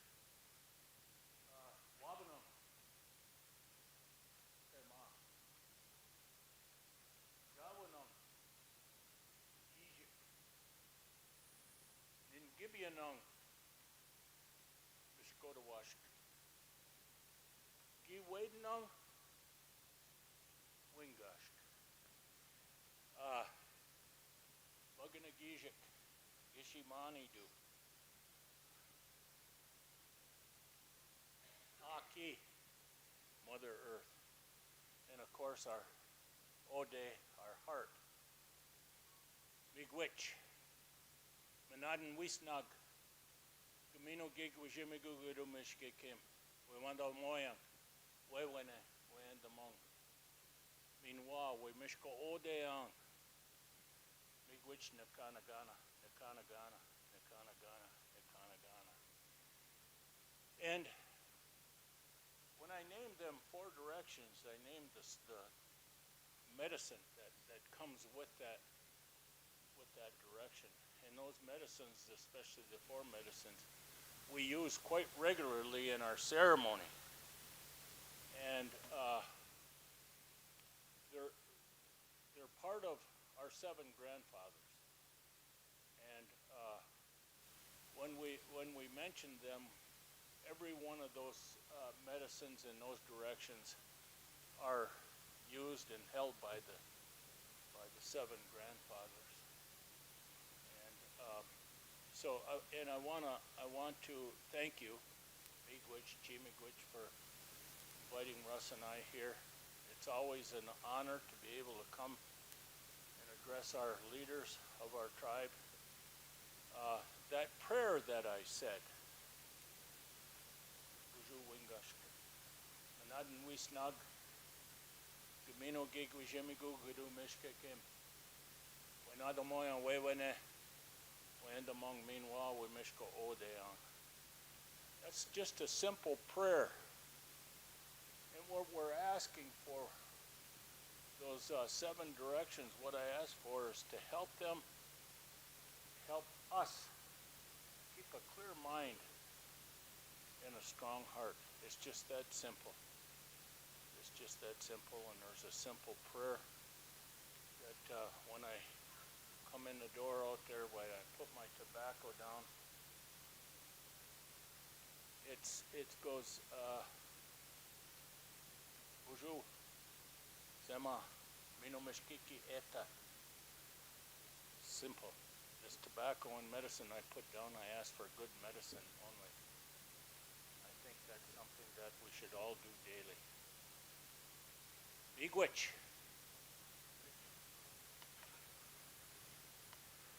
All right, thank you very much for that. Appreciate it. All right, next item on our agenda is membership participation. So Sioux Tribe citizens have the right to address the board of directors, and we reserve this time in the meeting for them to do so. Sometimes we handle some things open, sometimes we handle some things closed. A code of our chapter authorizes me to make those determinations. So let's start with the closed session ones. So you guys will either have to go to the gaming floor or step outside, and we'll start with Sue.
Okay, go ahead, Bill.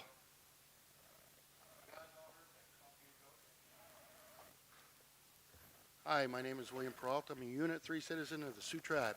I want to talk about democracy, and I'm going to try to be as brief as possible. Democracy is not made up of all kinds of people who are going to agree with everybody, and that's what makes democracy so good. Some people that disagree with an agenda are going to say, what about this? That's going to slow the person with the agenda down and the rest to think. And what could have been a tragedy could come out as perfect. So I hope everybody here understands you don't have to agree, but at least correspond and come to a more perfect union on the agendas. Thank you for everything that you've been doing over the years, all of you.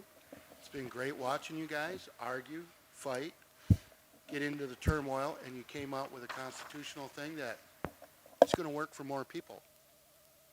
So Chimigwech, Niji, all of you. All right, thank Be you, Bill. happy with each other for disagreements as well as the agreements, because you made things more perfect. Thank you, much appreciated. We have one more individual. I don't see them on Zoom. It would be Renee St. Andrew. Is she here today?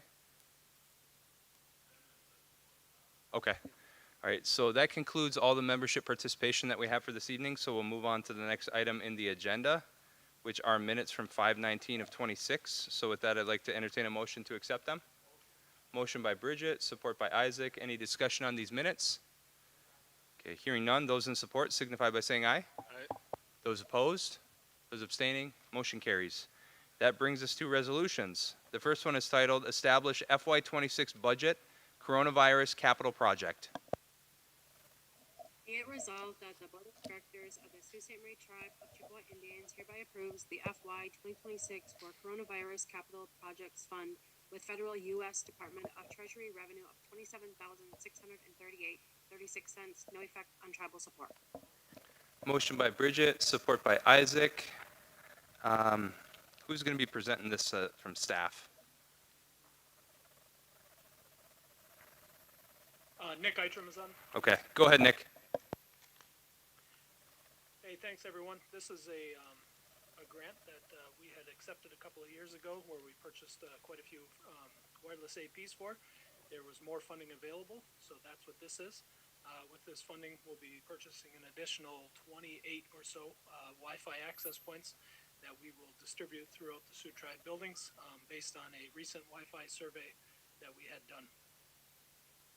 Okay, thank you, Nick. Any questions, comments from the board? Okay, hearing none. Those in support signify by saying aye. Aye. Those opposed? Those abstaining? Motion carries. Thanks, Nick. Thanks everyone. The next resolution is Establish FY26 Budget NRD GLRI Rough Grouse. Be it resolved that the Board of Directors of the Sault Ste. Marie Tribe of Chippewa Indians hereby approves the FY 2026 budget for GLRI ruffed grouse with federal BIA revenue of $1,982.18, no effect on tribal support. Okay, thank you. Motion by Isaac, support by Bridget. Okay, thank you so much. Danny? Hi everyone, Danny Fagan. I'm the director for the Natural Resources Division. We have $1,982 and some change left in this BIA GLRI grant. This will be used to purchase assessment supplies in support of a rough grouse adaptive management plan. That could be things like camera batteries, SD cards, and that type of work. Okay, thank you, Danny. Any questions, comments? Okay, hearing none. Those in support signify by saying aye. Aye. Those opposed? Those abstaining? Motion carries. The next resolution is Establish FY26 Budget NRD GLRI Manuman. Be it resolved that the Board of Directors of the Sault Ste. Marie Tribe of Chippewa Indians hereby approves the FY 2026 budget for GLRI Manuman Restoration with federal BIA revenue of $8,913.09, no effect on tribal support. Okay, motion by Isaac, support by Tyler. Danny? Similarly, we're looking to spend out this GLRI award, and this will be used to purchase Monoman seed. If prices are similar to last year, about $11 a pound, we'll seed at about 50 pounds per acre, and this would pay for seed for 14 acres at that rate. Okay, thank you. And then when are we going to be planting these seeds? When it's ready, so usually late August or early September, depending on the growing season. Okay, and I assume we're going to do it in Minuscon Bay again, some other locations. So if those of you guys on the board have never participated in this, it is so much fun. I bring my family. It's great. So it's also the official grain of the state of Michigan now. So please do your part and volunteer. Any questions, comments from the board? Hearing none, those in support signify by saying aye. Aye. Those opposed? Those abstaining? Motion carries. The next resolution is establish FY26 budget, engage Ojibwe/Western Sciences. Be it resolved that the Board of Directors of the Sault Ste. Marie Tribe of Chippewa Indians hereby approves the FY 2026 budget for engaging Ojibwe and Western Sciences with federal BIA revenue of $33,135.87, no effect on tribal support. Motion by Isaac, support by Larry. Danny? So we're looking to establish a budget with U.S. Forest Service dollars. We have an MOU with the Northern Research Station. It's a joint venture agreement. This research will help us conduct terrestrial laser scanning across some of the forest units that we work in to better understand how things like planned burning impact habitat for wildlife. With this budget specifically, we'll be funding 0.3 FTEs of a research ecologist and covering fringe and indirect. Thanks, Danny. Any questions, comments on this resolution? Hearing none, those in support signify by saying aye. Aye. Those opposed? Those abstaining? Motion carries. Thank you so much. The next resolution is FY26 budget modification, SAMHSA/third-party/opioid. Be it resolved that the Board of Directors of the Sault Ste. Marie Tribe of Chippewa Indians hereby approves the FY 2026 budget modification to SAMHSA ST OPR for an increase in federal HHS revenue for carryover funds of $397,033 and a decrease in funds from third-party revenue of $39,442.73. Be it further resolved that the Board of Directors of the Sault Ste. Marie Tribe of Chippewa Indians hereby approves the FY 2026 budget modification to third-party revenue to decrease the transfer out of funds to SAMHSA stopper by $39,442.73. Okay, thank you. Motion by Sean. Was it you, Sean? Okay, Sean, Isaac. Laura, if you could explain this to our membership, we'd appreciate it. Sure. This is a carryover from year one savings from our SAMHSA Tribal Opioid Response Grant, and it will decrease third party. And it was approved later in the year through modifications to enhance what we're currently doing with our Tribal Opioid Response Grant and just continue on the activities. Okay, thank you. Any questions or comments from the board? Hearing none, those in support signify by saying aye. Aye. Those opposed? Those abstaining? Motion carries. Thanks, Laura. Thank you. Thank you. The next resolution is health authorization to seek funding.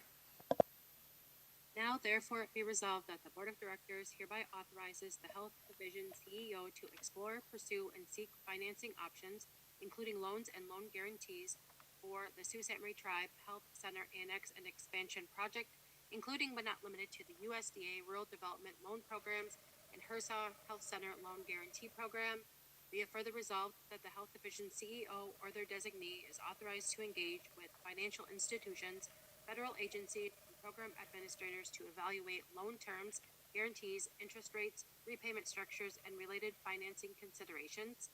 Be it further resolved that this authorization is limited to the exploration, application, and negotiation of financing options, and that no final loan agreement, guarantee, or binding financial obligation shall be executed without prior approval of the Board of Directors. Be it finally resolved that the Health Division CEO shall report back to the Board of Directors with recommended financing options, including terms, risks, and financial impacts prior to seeking final approval. Okay, thanks, Kim. Motion by Isaac. Support by, is that you, Sean? Okay. Let's see who we have on here. Who's going to be presenting this from Health? Is it Annie? Yes, this is Annie Thiebert with the Health Division. The Health Division's requesting requesting this authorization to explore financing to support the health center annex and expansion project. And it'll also be used, in several different grant applications to leverage in different funding for this entire project. Okay, and this project is going to be a 30,000 square foot annex to the health division in Sault Ste. Marie. So it's going to add quite a bit of space and quite a bit of services that we're going to be offering. Any questions or comments on this? Lana? Well, the closing statement said the final document will come back for consideration. So that was one question. But is there any preliminary amount? 30,000. That's probably in the 10 million. Please, I mean, we just built a 10,000 square foot facility down in Hessel, and that was about 3 million. So is there any numbers that you guys are throwing around at this point? Or is it really in the infant stage of no idea? No, we have some hard costs and soft costs. We're utilizing third-party appropriated funds that happened a couple months ago with the board of directors. We're utilizing some COVID funds that the health division received. We're seeking grant opportunities, and I'm gonna say between 8.5 million and 10 million is the loan that we're looking at. But I can't be 100% sure with that because we're still in the preliminary phases of construction costs. Yep, that's what I was looking for, Annie. Thank you. Yeah, they're going to be using the combination of third-party revenue and financing, and then when the project is complete, they're going to be paying it off with 105L leasing. So it's a wonderful program, and it's, if you study it, it almost sounds too good to be true. That's the same one we used up in Munising, isn't it? For that clinic? I don't know.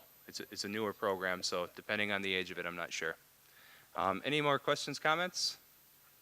Okay, hearing none, roll call, please. Kimberly Lee. Isaac. Kimberly Hampton. Yes. Rob. Yes. Bridget. Yes. Aaron. Yes. Tyler. Yes. Lana. Michael. Larry. Yes. Sean. Kimberly Gravel. Yes. Okay, motion carries. Thank you. The next resolution is health approving A&E contractor selection. Now therefore be resolved that the Board of Directors approves awarding the architect and engineering contract to UPEA in the amount of $217,250 for A&E services for the SSM Sault Ste. Marie Health Center expansion property. Be it finally resolved, the Sioux Tribe Board of Directors authorizes the tribal chairman or his designee to execute this agreement and take such other steps as may be deemed necessary. Okay, thank you, Kim.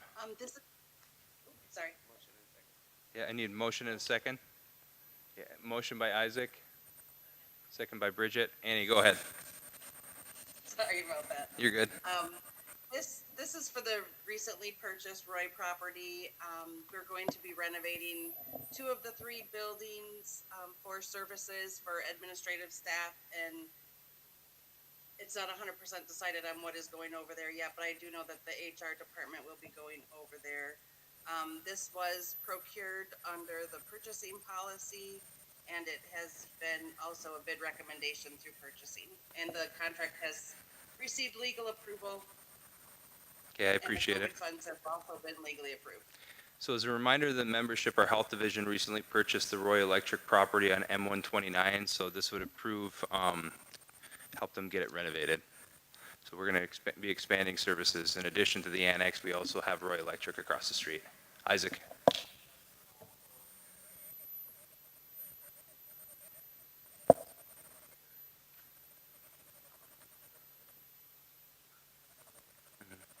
Okay, anybody else? Okay, hearing none, those in support signify by saying aye. Aye. Those opposed? Those abstaining? Motion carries. Thanks, Annie. Thank you. All right, the next resolution is Health Sovereign Immunity Waiver, IDS plus A. Any objection to waiving the reading? Is there any objection to the reading being waived? Okay, so hearing no objection, the reading has been waived. I need a motion and a second, though. Motion by Isaac, support by Larry. Annie, are you covering this one as well? Yes, I am. Okay. This contract is for the A&E services for the expansion and renovation project that will be attached to the Sioux Tribe Health Center. It will also include renovation on the existing building in certain areas. The waiver is a request from the contractor that was selected, IDS plus A, Indigenous Design Studio and Architect. The contract has been legally approved, and we should be ready to go with this. This was also funded through COVID funds, and those have all been legally approved as well. Thank you, Annie. Any questions or comments from the board? Okay, hearing none, those in support signify by saying aye. Those opposed, those abstaining, motion carries. The next resolution is NRD 2026 Back Bay Walleye Enhancement. Now therefore it be resolved, the Sioux Tribe Board of Directors authorizes the division's contract with Bay Mills Indian Community. Be it further resolved that the Board of Directors hereby authorizes and approves the chairman of the tribe or their designee to execute any and all documents as may be necessary and appropriate to carry out the terms, conditions, and intent of this resolution. Okay, motion by Alana, support by Larry. Danny? Sure. Oh, I'm sorry. We all set? Okay. Yep. As stated, we're just looking for approval to enter into a contract with Bay Mills Indian Community. This will offset staffing and other operational costs for our hatchery program. The Back Bay, stocking the Back Bay doesn't affect lower river stocking allocations.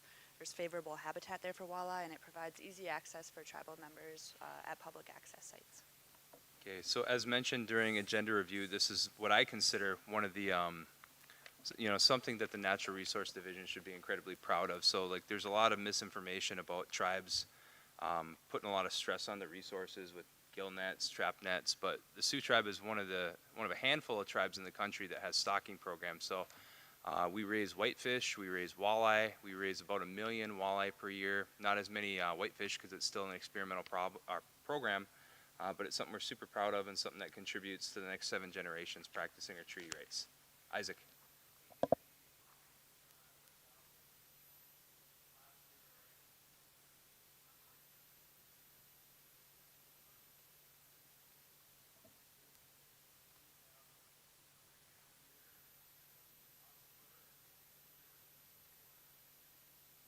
In terms of priority locations?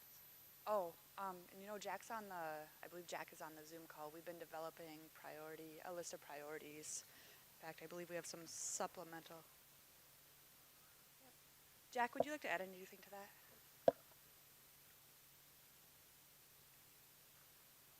Nope, okay. All right, any more questions, comments? Yeah, he's on. Jack, do you have anything to contribute on this? No additionals. I guess we have our priorities.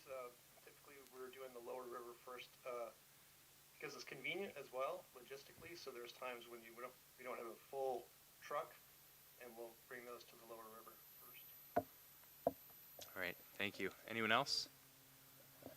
Okay, hearing no more hands go up or seeing no more hands go up, we'll vote. Those in support signify by saying aye. Aye. Those opposed, those abstaining, motion carries. Thank you. Thanks, Danny. All right, the next 2 resolutions are for Helen Wilkins. The first one is titled Residential Land Lease Cancellation. Lackey?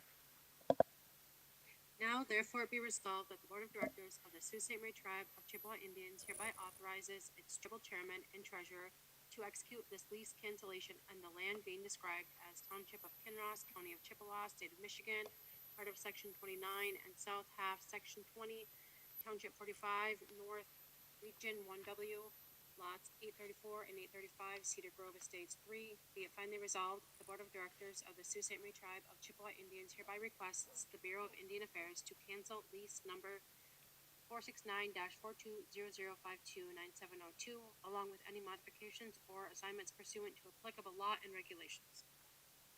Okay, thank you. We have a motion from Isaac, supported by Larry. Helen, could you explain this to the membership, please? Yes, Helen Wilkins, Director of Commercial Real Estate for Sioux Tribe.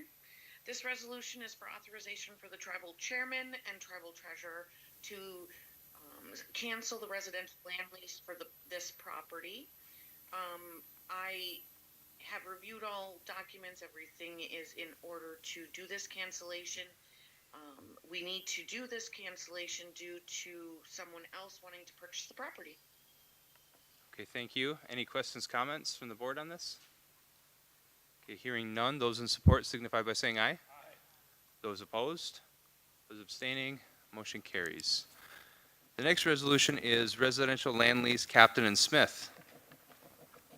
Now therefore be resolved that the Board of Directors of the Sault Ste. Marie Tribe of Chippewa Indians hereby authorizes the tribal chairman and the treasurer to execute a residential land lease for the land located at Kinchelo, Michigan to Joshua Captain and Amanda Smith, the land being described as, followed by legal description, lots 834 and 835, Cedar Grove Estates 3. Be it further resolved that the tribal staff is directed to prepare the appropriate residential land lease documents for BIA recording. Be it finally resolved, the residential land lease is in furtherance of a housing program operated in the promotion of the public purpose, and the negotiated rental amount has been determined to be in the best interest of the tribe and its people, and valuation in accordance with 25 CFR 162.320 is hereby waived. Okay, thank you. Motion by Isaac, supported by who? Bridget? Okay. Helen, could you explain this one as well? I can. This resolution is for authorization of the tribal chairman and tribal treasurer to execute residential land lease for the property located in Kinross. I agree that this land lease request should be approved and is in the best interest of our tribe and our citizens. Okay, thank you, Helen. Any questions or comments from the board? Okay, hearing none. Those in support signify by saying aye. Those opposed? Those abstaining? Motion carries. Thank you so much. The next resolution is insurance broker of record. Now therefore be resolved that the Board of Directors hereby approves the contract with Mahoney Group of $65,000 annually for 3 years. Be it further resolved that the Board of Directors hereby directs the Risk Management Director to take the necessary steps, including contract signature authority and any budget modifications, if necessary, to reappoint the Mahoney Group as the broker of record for the tribe's property and casualty needs. A motion from Bridget, support by Isaac. Okay. Doug, could you fill us in on this one? Yes, Doug Goodrow, the Risk Management Director. This resolution will allow the tribe to enter into a brokerage or broker of record agreement with the Mahoney Group for property and casualty insurance consulting. The process was for the RFP started in early January. We analyzed the bids for the brokerage services and narrowed it down to who proved to be the most qualified to handle our organization's needs. This is budgeted. Okay, thank you so much. Any board discussion on this one? Lana?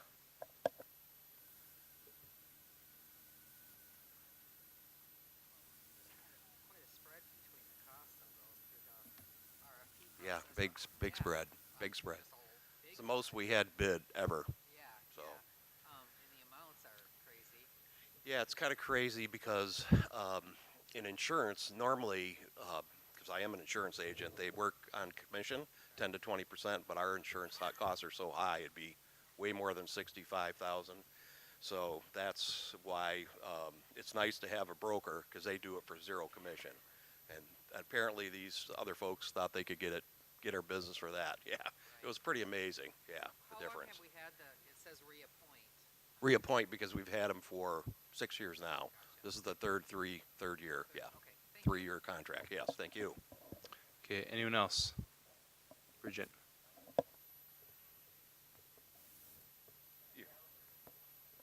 You gotta use your mic, Gallagher Bridget. was with benefits probably when I came on board 9 years ago. Yeah. Okay, anyone else? Gallagher does do P&C, but they were benefits. I want to make sure that was Gallagher. Okay, anyone else? Okay, roll call, please. Lana. Rob. Yes. Michael. Larry. Yes. Sean.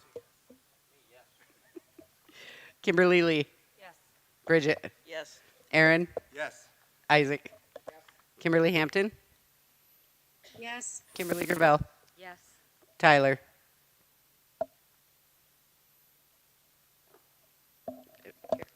Motion carries. Thanks, Doug. Thank you. The next resolution is amending Resolution 2024-137.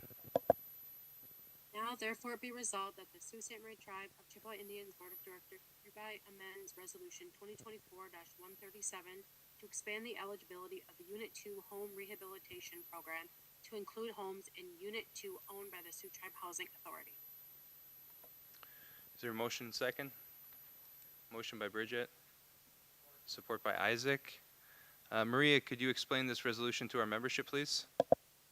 Sure. Good evening, Maria Mongine. I'm the Housing Director.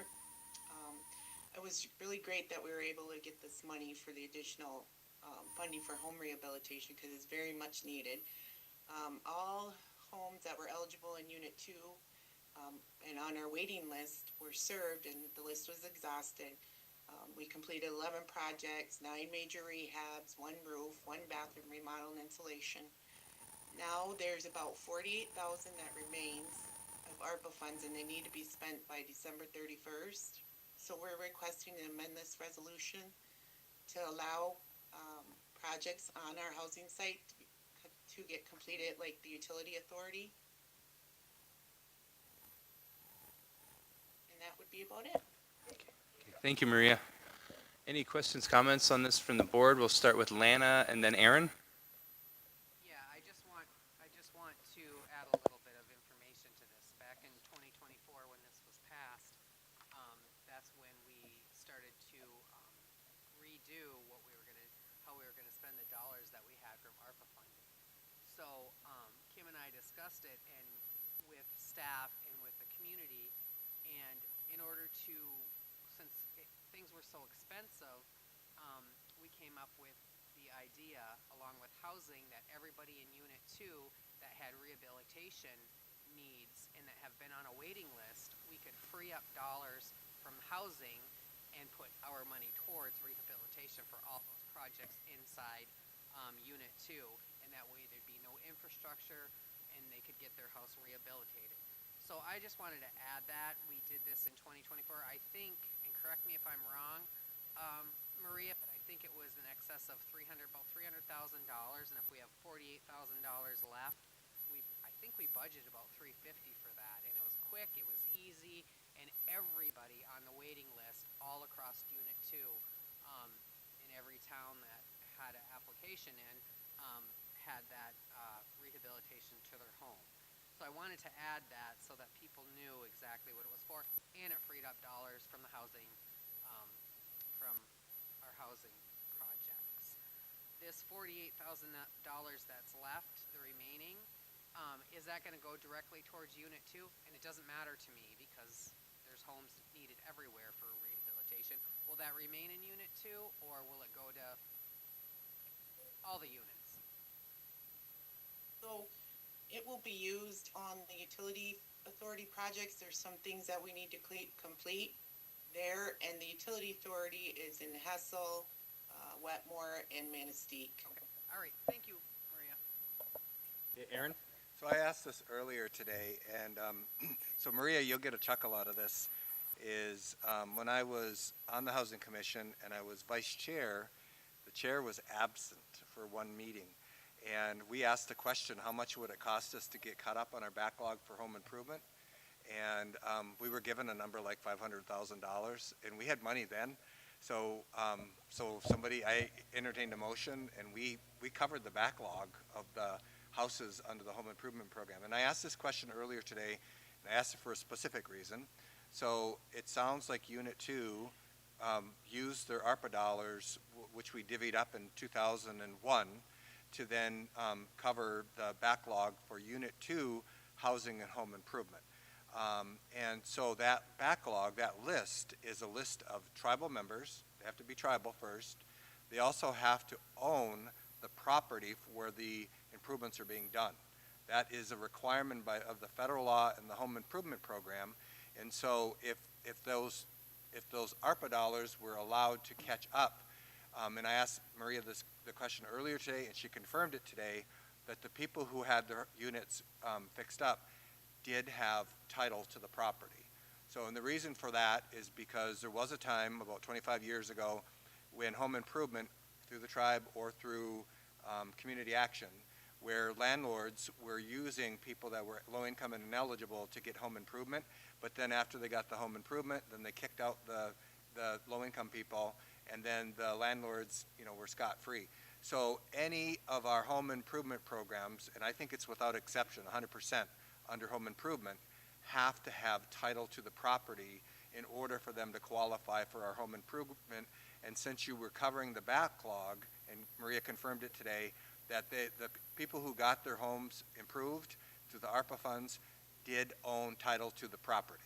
So just want to make that clear. Okay, anyone else? Maria, did you have something to add? I just want to say that it was really great, like I said earlier, to get the funding. We also had HIP ARPA that gave us some more funding, and our waiting list used to be about 4 to 5 pages long, and now we've got it down to a page. So that was really great. Yeah, that's awesome. Very awesome. So I'm not seeing any more hands up, so we'll vote. Those in support signify by saying aye. Those opposed? Those abstaining? Motion carries. Have a good night, Maria. Okay, the next resolution is award contract Payne and Dolan. Now therefore be resolved that the Sault Ste. Marie Tribe of Chippewa Indians Board of Directors hereby approves the award of Casino Ring Road project to Payne and Dolan, Inc. for $69,500 from the BIA Tribal Transportation Construction Program Funds, cost center 2932. Be it further resolved that the Board of Directors of the Sault Ste. Marie Tribe of Chippewa Indians hereby authorize the tribal chairman or his designee to negotiate, execute, and amend any documents resulting therefrom on the tribe's behalf on a contract between the Sault Ste. Marie Tribe of Chippewa Indians and Payne and Dolan, Inc. for general contracting services for Casino Ring Road project. Okay, motion by, was it you, Isaac? Yep. Isaac, and then supported by Larry. Wendy, could you cover this resolution, please? Yes. Good evening, Wendy Hoffman, Transportation Planner with the Transportation Department. This resolution is requesting approval to award the general contract to Payne and Dolan for the Casino Ring Road project. This is no impact on travel support dollars, 100% Bureau of Indian Affairs, TTP program funds, and the process did utilize the purchasing department's bidding process, and we do have a bid recommendation recommending Payne and Dolan. All right, thank you. Any questions, comments? Okay, then let's vote for this via roll call. Kimberly Hampton. Yes. Tyler. Yes. Rob. Yes. Michael. Yes. Kimberly Lee. Yes. Isaac. Yes.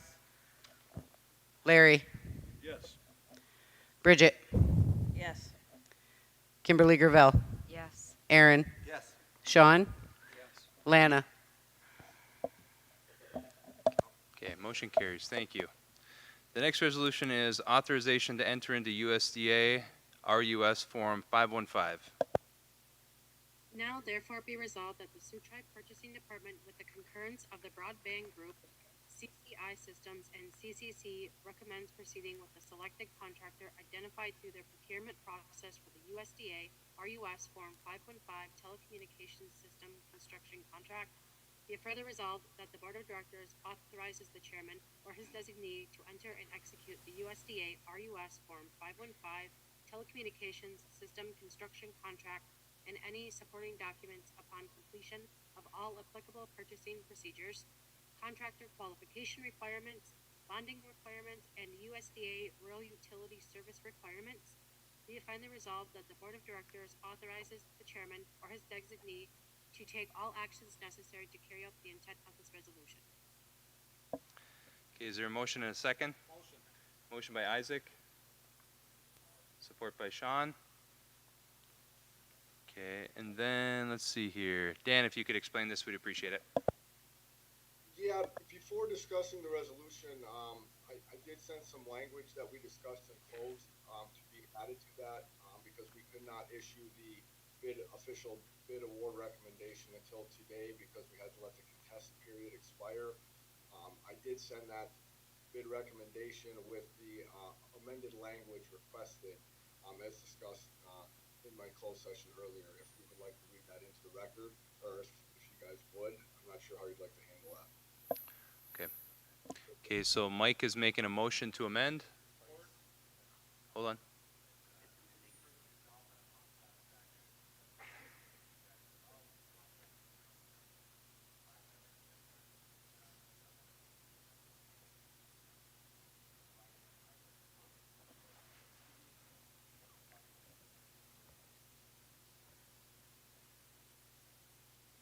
Okay, very good. So we have a motion and support to amend this. Any discussion on the amendment? So hearing none on the amendment, those in support signify by saying aye. Those opposed, those abstaining, motion carries. Back on the main resolution. Any further discussion? Isaac. Hey Danny, how many miles of fiber will this part of the project be?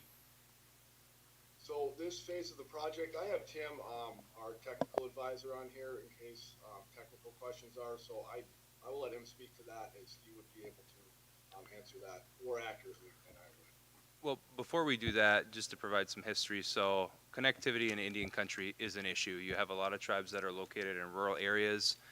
There's not good internet access, and these days you have to have internet access to do quite a few things, to study remotely, telemedicine, to work remotely, things like that. So the Biden administration approved a whole bunch of funding for broadband, and we're finally at the stage where we're going to be installing the fiber. So what we're doing today is approving a resolution to hire a vendor to install that fiber.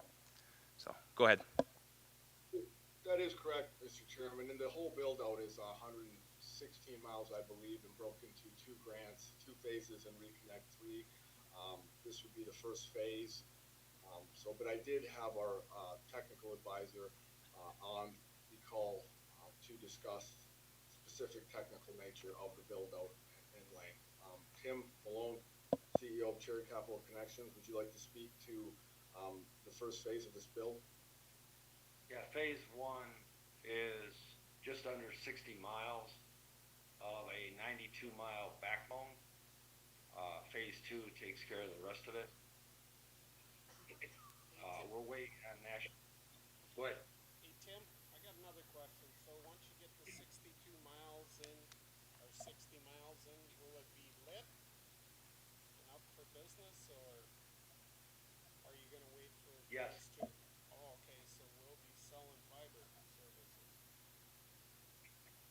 Yeah, all the CFSA areas, the tribal homes, residents that are included in the grant will be able to be lit. There will be 2 small segments that make the total from St. Ignace to Sault Ste. Marie not lit.